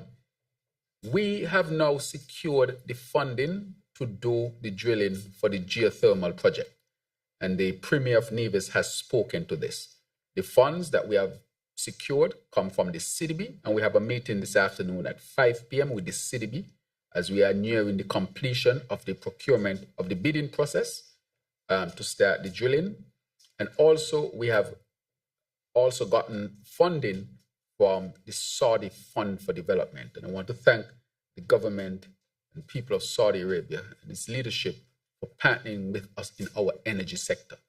The Saudis, as we know, they are also helping us with our brand new generators to be installed here. And they're now partnering with us to get the geothermal done, which I think will be down to the benefit of all of our people. And with respect to renewable energy, we have a number of very good, positive investment opportunities to be had. And I know that the Minister of Energy and his team, they are pursuing that. So we expect to see very positive results from that as well. So we'll continue with respect to the IMF report to strengthen it. If you look at the IMF report and you look at where we have come from, for example, with respect to the National Bank and the recommendations for the bank, we have strengthened the National Bank. With respect to the Social Security, I have begun the conversation. Social Security has started the conversation to make the necessary changes. We take these recommendations very seriously because for the longevity of our country, we want to make sure that we are set on a solid foundation. So we have done those. The other one that the IMF spoke about, the Development Bank, the IMF did its own assessment, and I had been reporting to our people the state in which we found the Development Bank. It is sad. Don't even have an audit to speak to international funds to help us to access financial resources to help our transition to a sustainable island state. But we'll continue to work to reform the Development Bank so that it can be an institution never to be bastardized again. Never to be bastardized again. And so we are working on that. As you know, with respect to the SIDF, where the former Labour administration, led by Dr. Denzel Douglas, Right Honorable, about $300+ million was left in raw cash, plus what was to come in. A total of over $400 million was spent from the SIDF. I'm not talking CBI program. I'm talking the SIDF as a fund. Over $400 million spent, nearly $500 million, and the country not informed. Now we are doing all the forensic audits. The more we dig is the more we find. This seems like a bottomless pit. How can you spend over $400 million of people's money and not inform the people? Again, it is a serious problem with no audits to show. However, that is affecting us as well because that money should have been placed in a sovereign wealth fund. And I want to inform that the IMF has given us the framework for our sovereign wealth fund, which we will implement this year. So that when we raise capital again at a national level, we can put it in that fund. And that fund is set up in such a way, or will be set up in such a way, to make us more resilient and make us more stable. We have lost a tremendous opportunity of bastardizing $400 million and not telling the people. How is this possible? Each time I talk about it, I get a little emotional about it. was almost $500 million and you don't know about it. Development Bank, hundreds of millions of dollars, and you don't know about it. I mean, this can't be real. However, this is why the people chose this administration to lead the government. With respect to the matter to do with the security, national security, and crime and violence, let me start by saying that this has been a national effort, even though it was led by myself, the Ministry of National Security, and of course, the Cabinet. This has been a national effort, and I want to thank all those who heed the call to come together, including the different political parties, including our private citizens, the private sector, such as the Chamber of Commerce and Industry, the people, our ordinary people who showed up at the consultations and gave their input. I want to thank the leadership of Elevate for its work, the leadership of the police force, the defense force, the leadership at the level of the prison, social services, the task force that has been put together to deal with this matter. A lot of entities and people have been involved, and so I want to encourage the society to continue to be involved. This is the last thing I will say on this, that the only way you can deal with a national issue like this is to bring everybody together. If you don't bring everybody together, this is not an issue you can effectively deal with. So this is a national effort that has brought about the best result that we have seen in the whole of the Caribbean and the Caribbean. I told the people that if we were to come together and implement the strategy dealing with crime and violence from a public health perspective, the results will surprise you, because it's scientifically based. You just need the participation and commitment of all. And never again should you ever listen to anybody who tells you that he alone or she alone or they alone can do it by themselves. They will be fooling you. So we don't need to go down the path of corruption and be corrupt about how we want to deal with it. We know that when you introduce money in a corrupt way, you end up with situations like El Salvador, Ecuador, Jamaica, Trinidad, and so forth. I warn the country that we should not go down that path, that we can choose a holistic, wholesome path, get better results, and we don't have to be corrupt. So I hope the results of the all of society approach, the public health approach, where everybody should take credit, that would always remain with us as the most viable pathway to dealing with crime and violence. So I will say to you, I point out the strategy in terms of the public health approach, calling everybody together, but just to say that it is a national effort and all of us deserve some of the credit, and I encourage us to stay on that path. But just to say specifically, we'll continue to work, change laws appropriately, strengthen, elevate our prison program. There's a lot of things that we are doing. This is not by accident. A lot of things, positive things are being done by multiple agencies, organizations, and people across the Federation. And we intend to continue to strengthen all of these efforts, because the goal is to create a sustainable island state. It means safety and security. It means water availability 24/7. It means energy available 24/7, and that is cheap. It means protecting the environment, protecting our waters, protecting our forests, protecting this land so that we can enjoy it and future generations can enjoy it, protecting our beaches. And therefore, we will continue with this holistic approach. We will achieve things that will be considered amazing because, again, we want to ask all of our people to participate. With the people participating, almost any issue can be dealt with. I don't care what it is. It's just that, you have some international issues that we don't have control over, but still coming together as a people, we can face them and we can overcome them, from climate change to international trade wars. But I encourage us to continue to work together as one people. Thank you very much. Right. So there's a question for the minister, but I'll allow her to ask a question. and then we'll let you answer Minister of Sports on Michael Louis. Go ahead. Thank you very much, Prime Minister.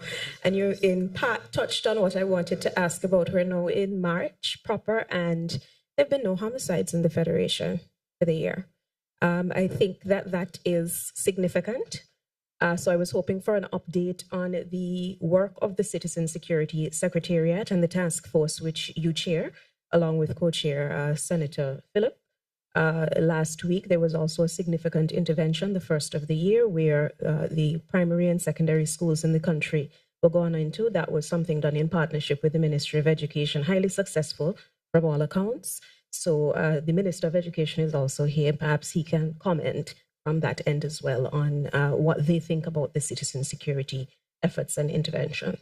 Thank you. Thank you very much. Since I spoke to security and your question is in line, I'll ask Minister Iselin Phillip to answer that question. I want to point out that, let me just give a little background. Minister Iselin Phillip, is well trained and trained in programming and projects and so forth. So when we wanted to embark on it, she came to see me and she said, Prime Minister, I want to get directly involved in this. This is what I do. This is what I'm trained to do. And Minister took on the leadership to co-chair with me of the task force. And she has been tremendous in terms of her work, her dedication, but her capacity and know-how. I know she wouldn't say this about herself, but I wanted to say how much she has significantly contributed to this. Of course, not just politicians, but there are others who are not politicians who have contributed. But since she's about to speak, Minister Phillip. Thank you very much, PM. I appreciate the commendation.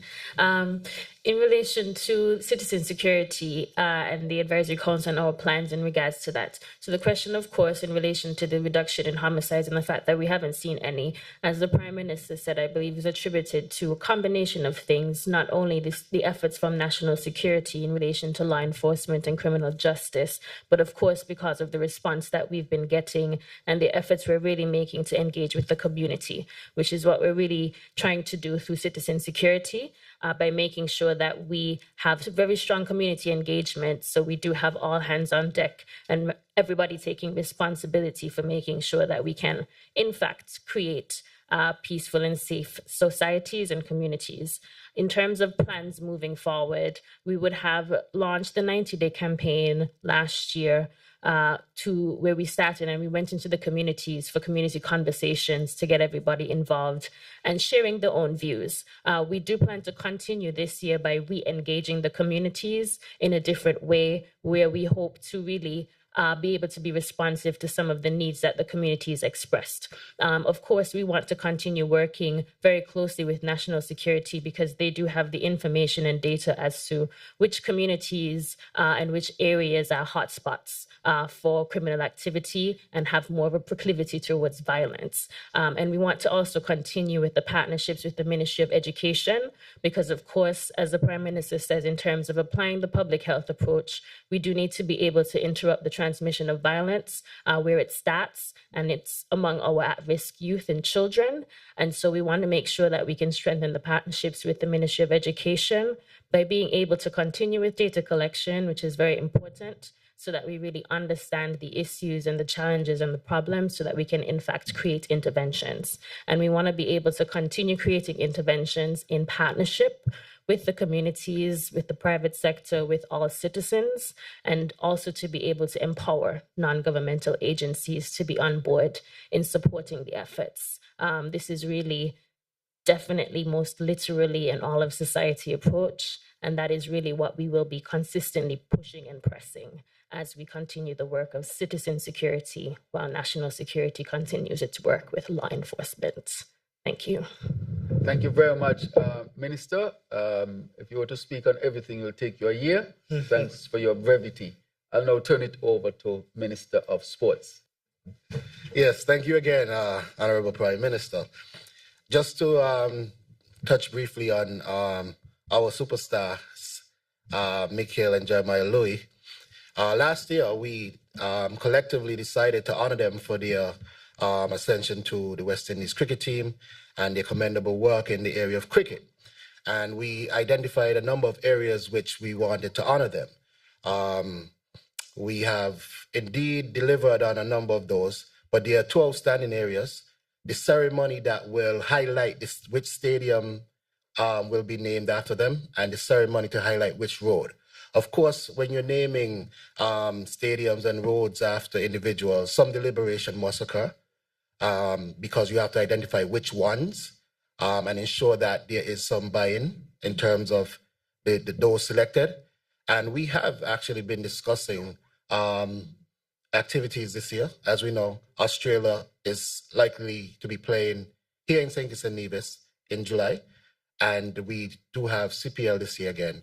And we believe somewhere between those events, we will be able to honor our superstars and make sure that the world is present while we honor them. Thank you. Yeah, there was one more question, but with respect to education and its participation with citizen security. But I want to say that the task force is made up of a number of ministries and entities, and education is one of them. So the minister can touch on education's input. Thank you very much, Honorable Prime Minister. As you rightly said, we have a representative in the PS who sits on that committee, but my brief contribution is just to join with Ebony in congratulating the entire team, because on all accounts, it was a tremendous success. All schools supported. Matter of fact, some schools went out of the way in putting on almost literally a concert.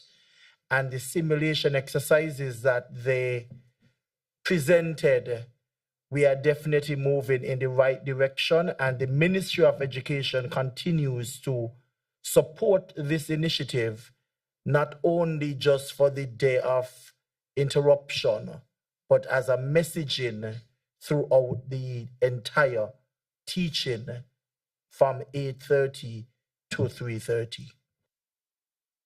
Thank you very much, Minister. Good afternoon. Glenn Batt again. Now, I'd like to pose this question to the Minister with responsibility for education. There are murmurs beginning to build again with regards to the Basti High School, how long it has been taken to get some kind of construction going. Perhaps if the Minister can explain what has happened so far, what has transpired, and what are the expectations that the general public should be aware of for 2025. Next, just like a clarification from the Minister with responsibility for water services. Not water services, for energy. The agreement with regards to the La Clanche Soltec thing was basically ended. That particular project had a component, the energy storage component to it. In the new arrangement with the assistance of the Republic of China and Taiwan, that new solar energy project, does it have a solar component? And talk to us about the capacity of the plant that is being proposed. Thank you very much. I think we can start with the last question and allow the Minister of Energy to respond. Thank you very much. All solar energy projects that we're pursuing with potential developers will have an aspect of battery energy storage. This is important for a number of reasons. Importantly, to provide stability on the grid. One of the lessons learned from around the Caribbean is that in some countries they had major uptick of solar panels without any battery storage. Now, because we are small and because those panels are concentrated in a small area, a single cloud cover like today can mean that a farm that is producing 20 megawatts of power this minute can produce literally 2 megawatts of power the next minute. If you have that type of drop off of solar power to the grid, you can destabilize the grid. And so you need battery energy storage to regulate that drop off so that you can ramp down appropriately. And if you need to go back to traditional sources, you can ramp them up to match that. So all projects that we're looking at, including with the Taiwanese and also the process that Skelec is undertaking to onboard other developers, will have some element of battery storage. Second reason for battery storage, of course, is to extend the amount of power you can give to the grid over a period of time. Obviously, solar is only viable from about 8 a.m. in the morning to 4 or 5. Batteries used to extend that. Now, naturally, you can have batteries that extend power right into the night, but then it becomes economically unfeasible. And so there has to be a balance as to how much battery you will put into the system to ensure that the cost point stays at a particular point. So that analysis is being done to ensure that any developer that we bring on is properly guided as to how much solar and how much battery. But every project that we're looking at will have to have some element of that for the purposes of stability. That even includes wind as well. Persons think sometimes that wind is consistent. I would want to remind you, recently we had an uptick in wind. I don't know if you remember, we had about 3-4 weeks where the wind was incredibly high. And today is particularly very still. This similar thing, not on the same scale, but you need to have some stabilizing element to ensure that the power being put onto a grid that is so small in our case, because our grid size is about 30 megawatts. If you simply have a 15 megawatt plant of any size, and that cannot operate consistently, it destabilizes the entire grid, compared to if your grid was 100 megawatts and you had that same 15 megawatts that goes offline. That's only a 15% problem. So all of them will have some energy component in varying levels to ensure stability and the ability to extend the renewable energy that's available to us. Minister, before you turn off your mic, can you just go into 2-3 minutes, speak to the new meters and what that would mean?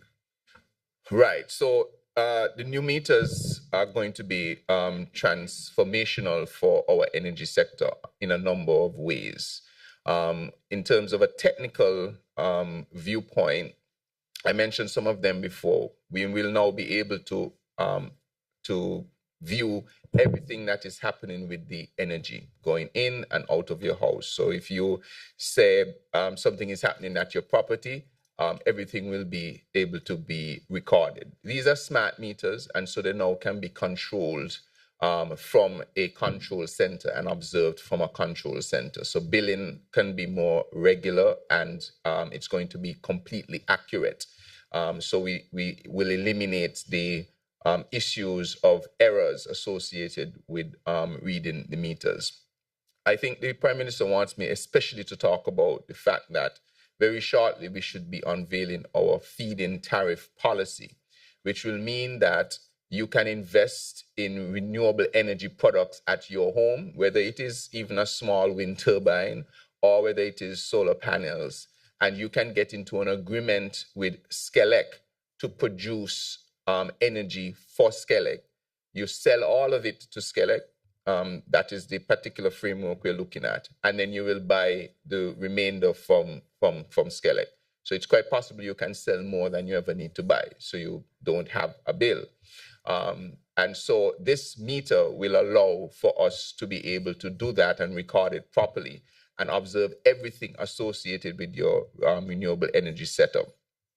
Also, of course, the new meter will allow you to manage your electricity bill even better, because you can decide that this month I'm going to put, if you have a prepaid arrangement, there will be a possibility of a prepaid and postpaid arrangement, just like your mobile phone.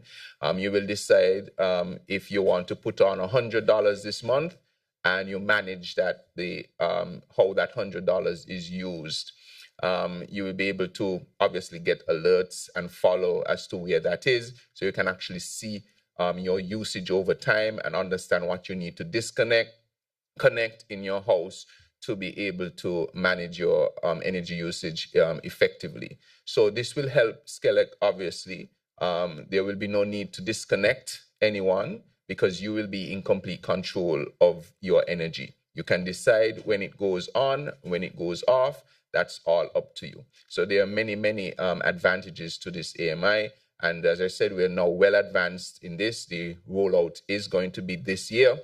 And so it will coincide with your now ability to sell a certain amount of energy to the grid and be part of the renewable energy revolution that is going to be taking place in our federation.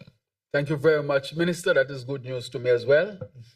I want to now ask the Minister of Education to respond to the question on the Basti High School. Thank you very much, Honorable Prime Minister, and thank you very much, Mr. Bat. And I must remind you, even though I know you know, that I have been the minister just for 2.5 years, and we waited for eternity for Basti High School, promised 7 years prior to our introduction into government, and $21 million would have been invested with no results. Yes, $21 million. But since my in-office action, over a year and a half ago, work on the Bastia High School would have started. The necessary consultations were conducted. The designs were shared with the leadership of the Bastia High School, their PTA, and I shared it as well with the general public in one of our parliamentary sittings. We are at the point now where all of the information that would have been needed for the EIA or the ESIA, the new version, we are ensuring that all of the bases are covered, because we must and we will do it right. Get it right and do it right. So in quick time, the nation will be seeing more action on the site of the Bastia High School. As the schools requested for their sports days, we honored that. The last one, I think, was Sunday, which was Washington Archibald High School Sports Day. Now that the grounds are totally released, we are going to see action in quick time. And one of the things I bring to the general public, again, as I said it before, and will continue to repeat it, 95% of the workforce for the Bastia High School will be all local workforce. And after the completion of the Bastia High School, we all would be pleased with the structure that will be there, because it will be one like none other in the region. We will deliver on the Bastia High School. Thank you very much for your question. Thank you very much, Minister. Happy to hear that activities are taking place on the ground of the Bastia High School. I'll now ask the next reporter to ask his question, journalist. Devon Cornelius, there is just a follow-up to the Attorney General and the Minister of Education, beginning first with the Attorney General. With regards to the number you gave with the sham marriages, how will the ministry, and this has to do with national security as well, how will the Ministry of National Security and the Ministry of Justice and Legal Affairs and the Electoral Commission address that issue where 1,200 people have reportedly become registered voters after engaging in a sham marriage? And to the Minister of Education, what exactly are those challenges with the investor, and how confident are you that the project is going to move forward as it relates to the climate smart home? Thank you. Thank you very much. So I will turn this one over to the Attorney General. So there are provisions in the Citizenship Act which allow the minister with responsibility for citizenship to revoke citizenship if it is determined that it was obtained by fraud. Now, from a practical perspective, it is extremely difficult for any government entity to resolve 1,200 potential fraudulent marriages in a short space of time. So all I will say on that is that you need to give the ministry some time to work. It's also very difficult to get the evidence. So I'll give you an example. With one of the matters that was an investigation was conducted, the person that received the money actually issued a statement to the police admitting to the fraud. And in the document, the person said, I paid $8,000. I was paid $8,000 to marry this woman, and I attended at an office for my wedding. And after the vows were taken, I asked to kiss my wife, and she said, no. That's evidence we only have because somebody came forward and voluntarily provided it.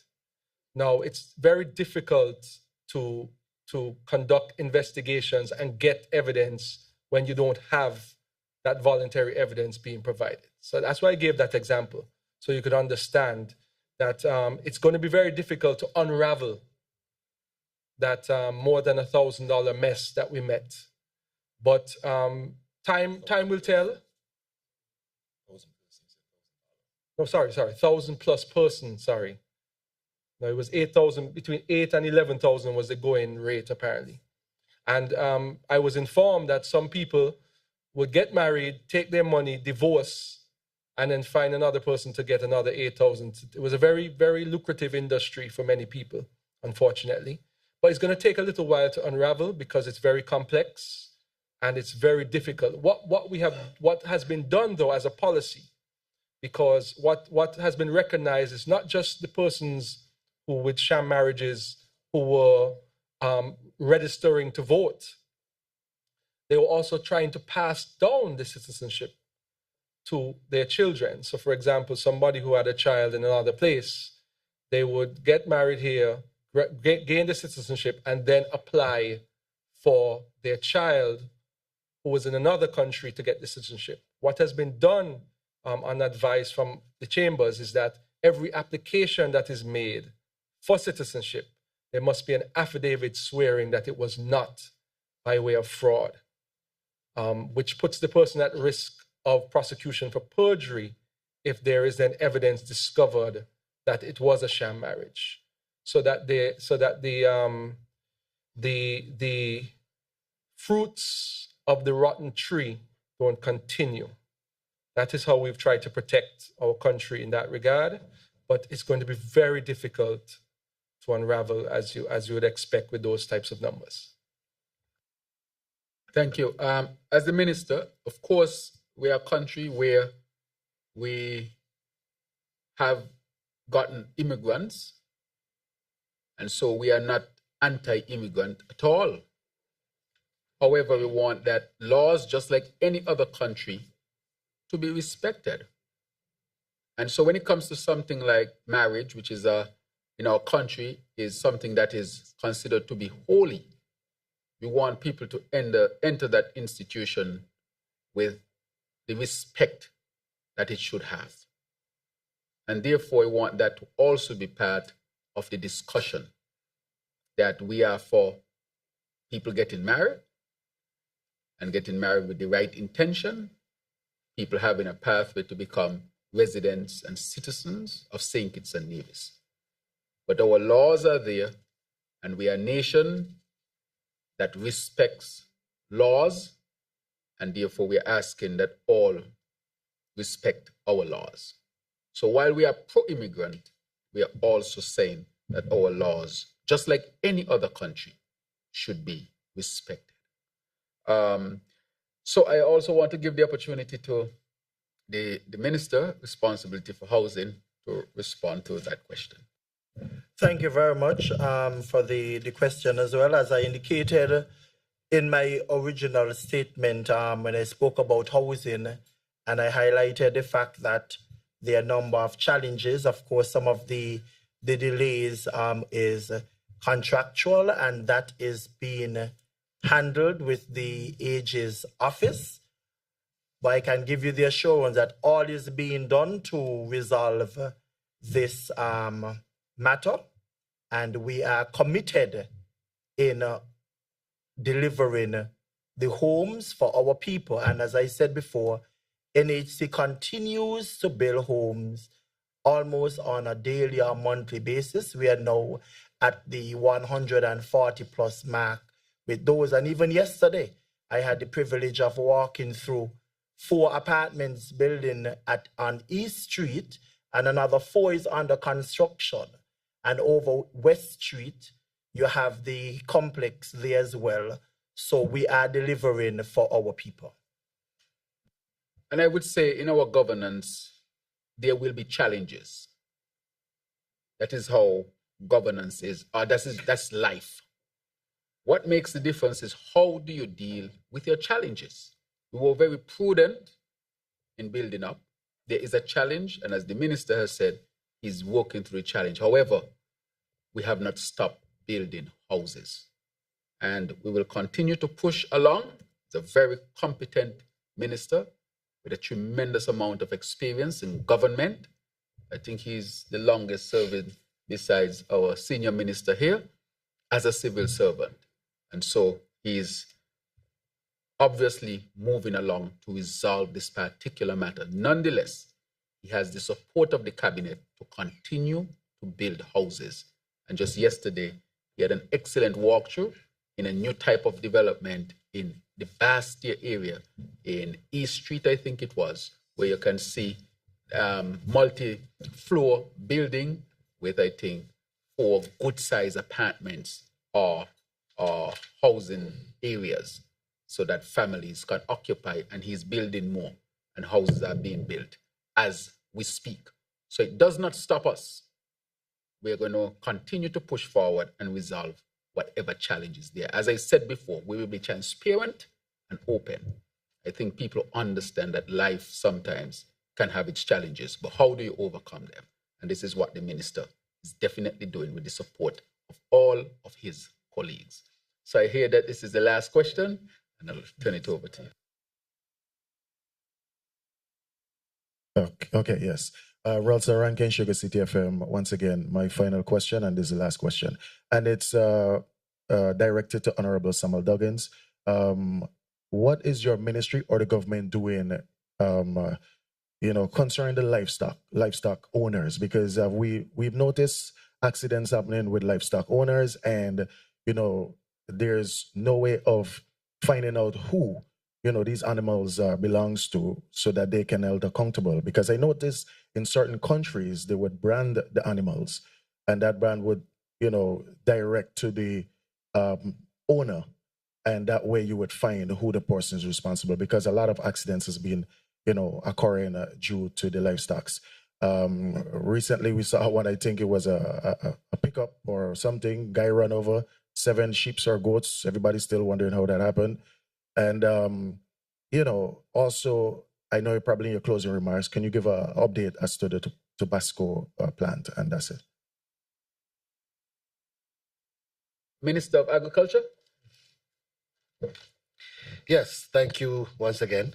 And Rankin, thank you for those questions. Regarding the incidents with livestock, there are 2 issues there. One, that we do have livestock that are unowned, naturally roaming. In Nevis, particularly, you have the donkeys. You do have some wild pigs, wild sheep, wild goats that are not directly registered to any particular farmer.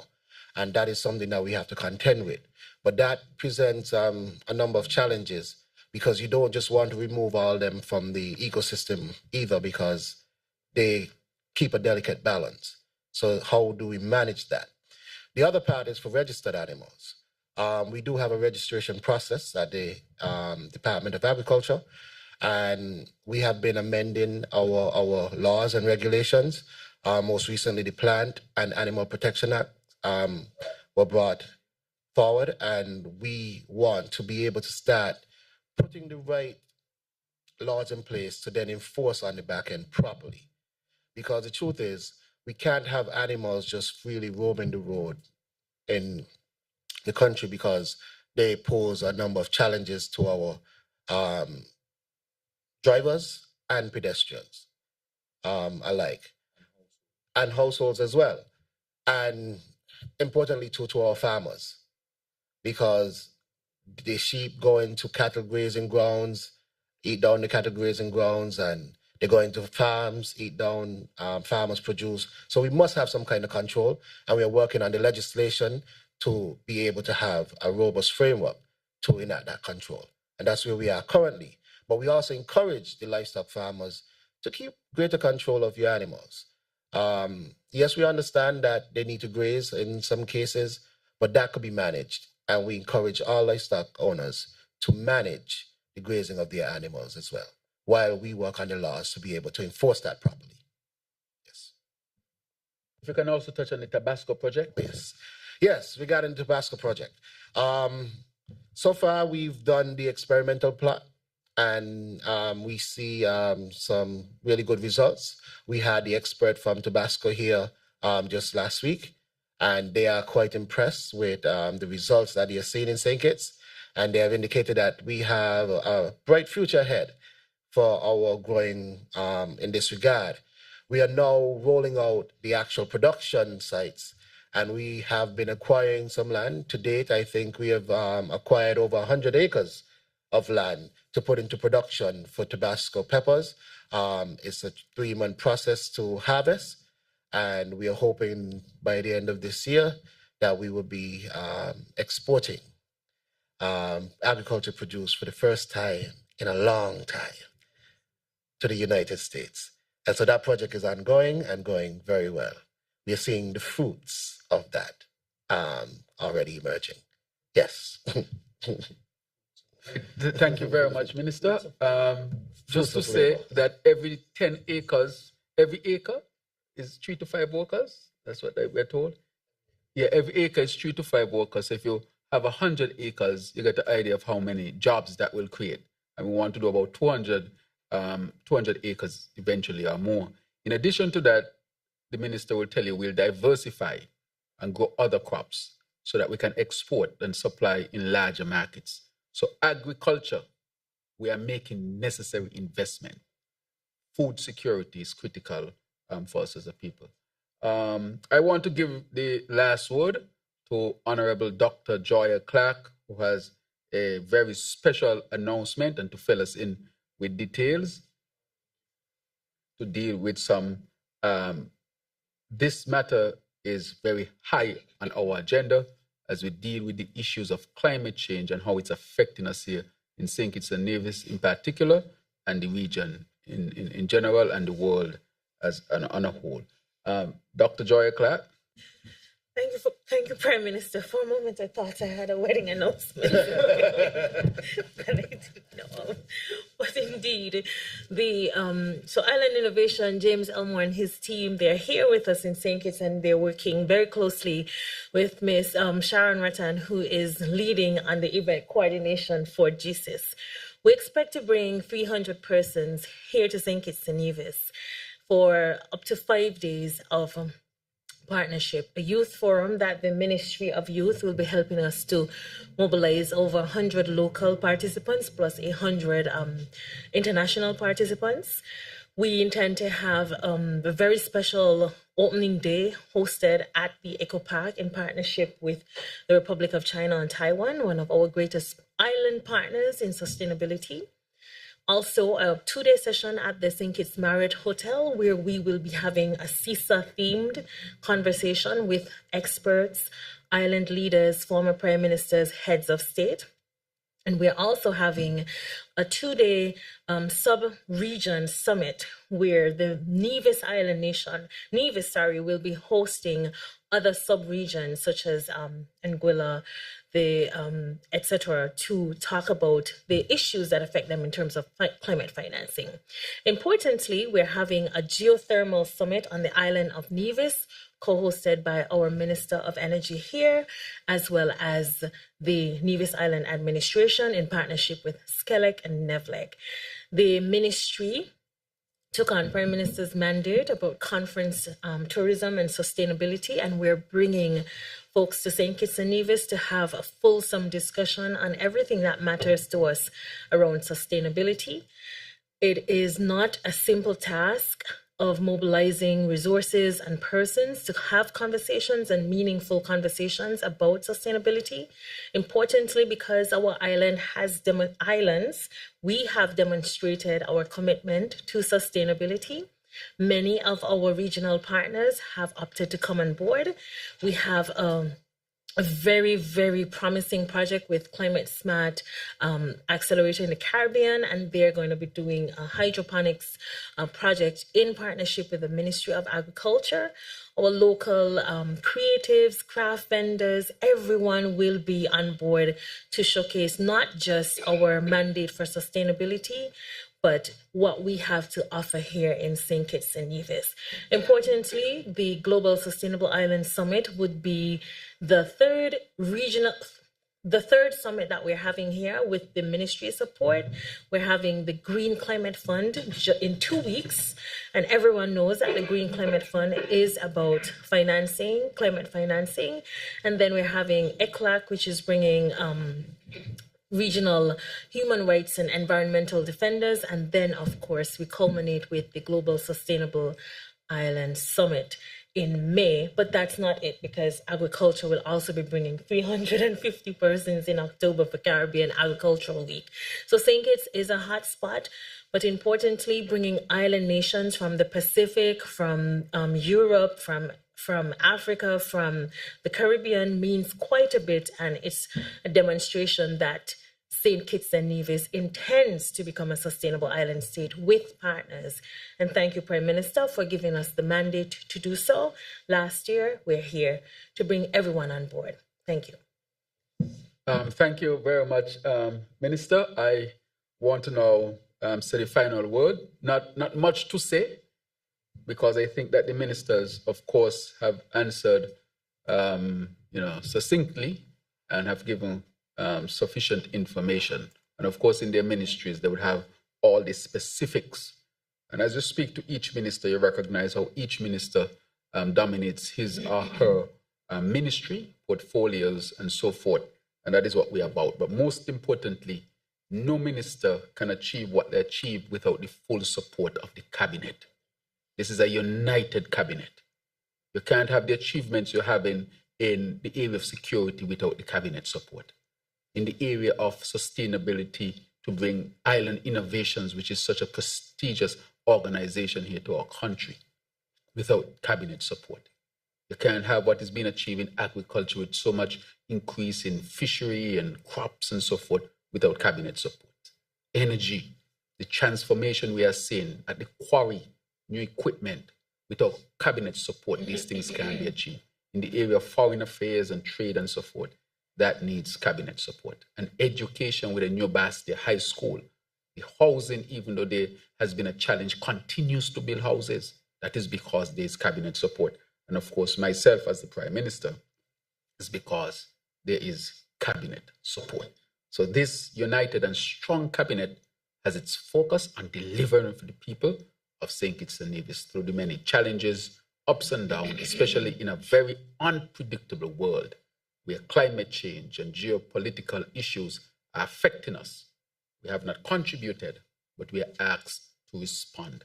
And respond we will, not just as a party or just as a government, but as an entire nation. So we'll continue to work together to bring about the best results for all of us. Thank you very much. Minister, this press conference has definitely highlighted why, how, and where this government is, and for who, you, the people of St. Kitts and Nevis. Before we conclude, I would like to extend appreciation to all the members of the media for your ongoing dedication to keep the public informed, our government ministers, of course, for taking the time to provide updates and engage with the media. Our sign language interpreter, Mrs. Lanicia Collins-Williams, for ensuring that our deaf community remains informed on national affairs, and the listening and viewing audience for your engagement in this important discussion on our country's progress. Thanks again, and may you all have a productive and blessed day ahead. Until next time.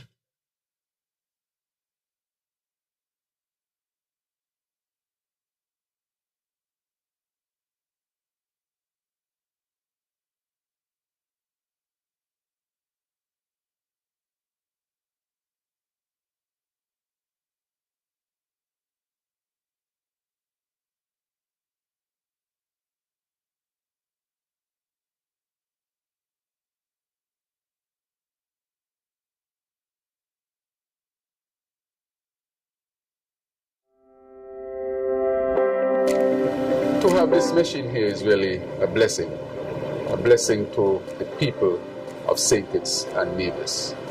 A CT scan machine, this piece of equipment, is critically important to treat a number of diseases because first one has to diagnose.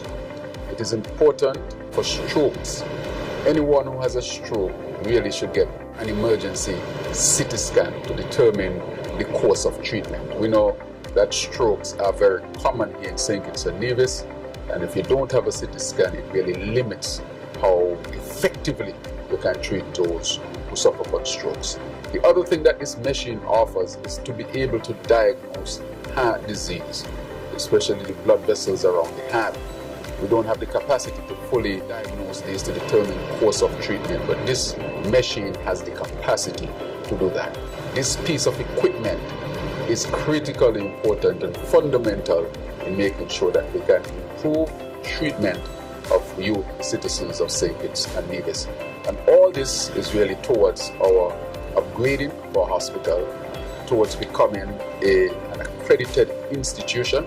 We're on a journey of accreditation, and therefore we must tackle the issues here from all perspectives, whether it is the physical plan in terms of equipment, human resource development, and customer service, which I think is very, very important. So I want to implore on all of us who are involved in this, those who are here in the leadership position, those who will work with this machine, to care the machine, to take care of this machine, to really appreciate what this machine will do for our people, so that at the end of the day, we can make sure that healthcare gets to where we want it, which is to satisfy the needs of our people.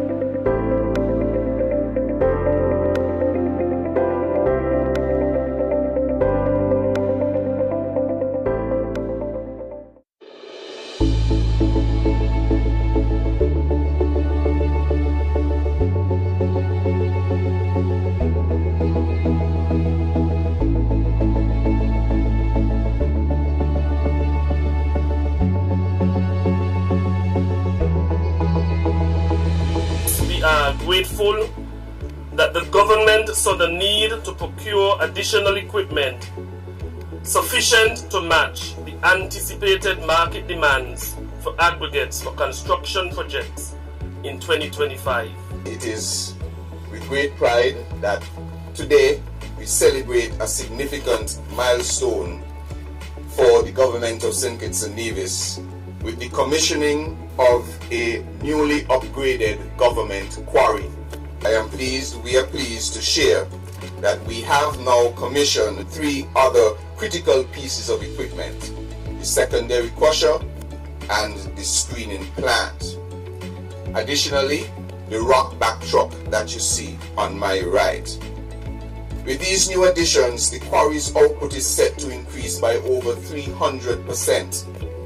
This incredible boost in production capacity will ensure that we can meet the demands of future infrastructure projects, avoid costly delays, and most importantly, reduce construction costs. The impact of this upgrade cannot be overstated. The quarry produces aggregates, materials like stone dust, half-inch stones and three-quarter-inch stones that are vital for the production of concrete and masonry blocks. In fact, While many materials used in construction are imported, steel, cement, PVC piping, electrical wires, 50% of the material input for concrete is comprised of aggregates, which we can now produce locally in higher quality and in greater quantities than ever before.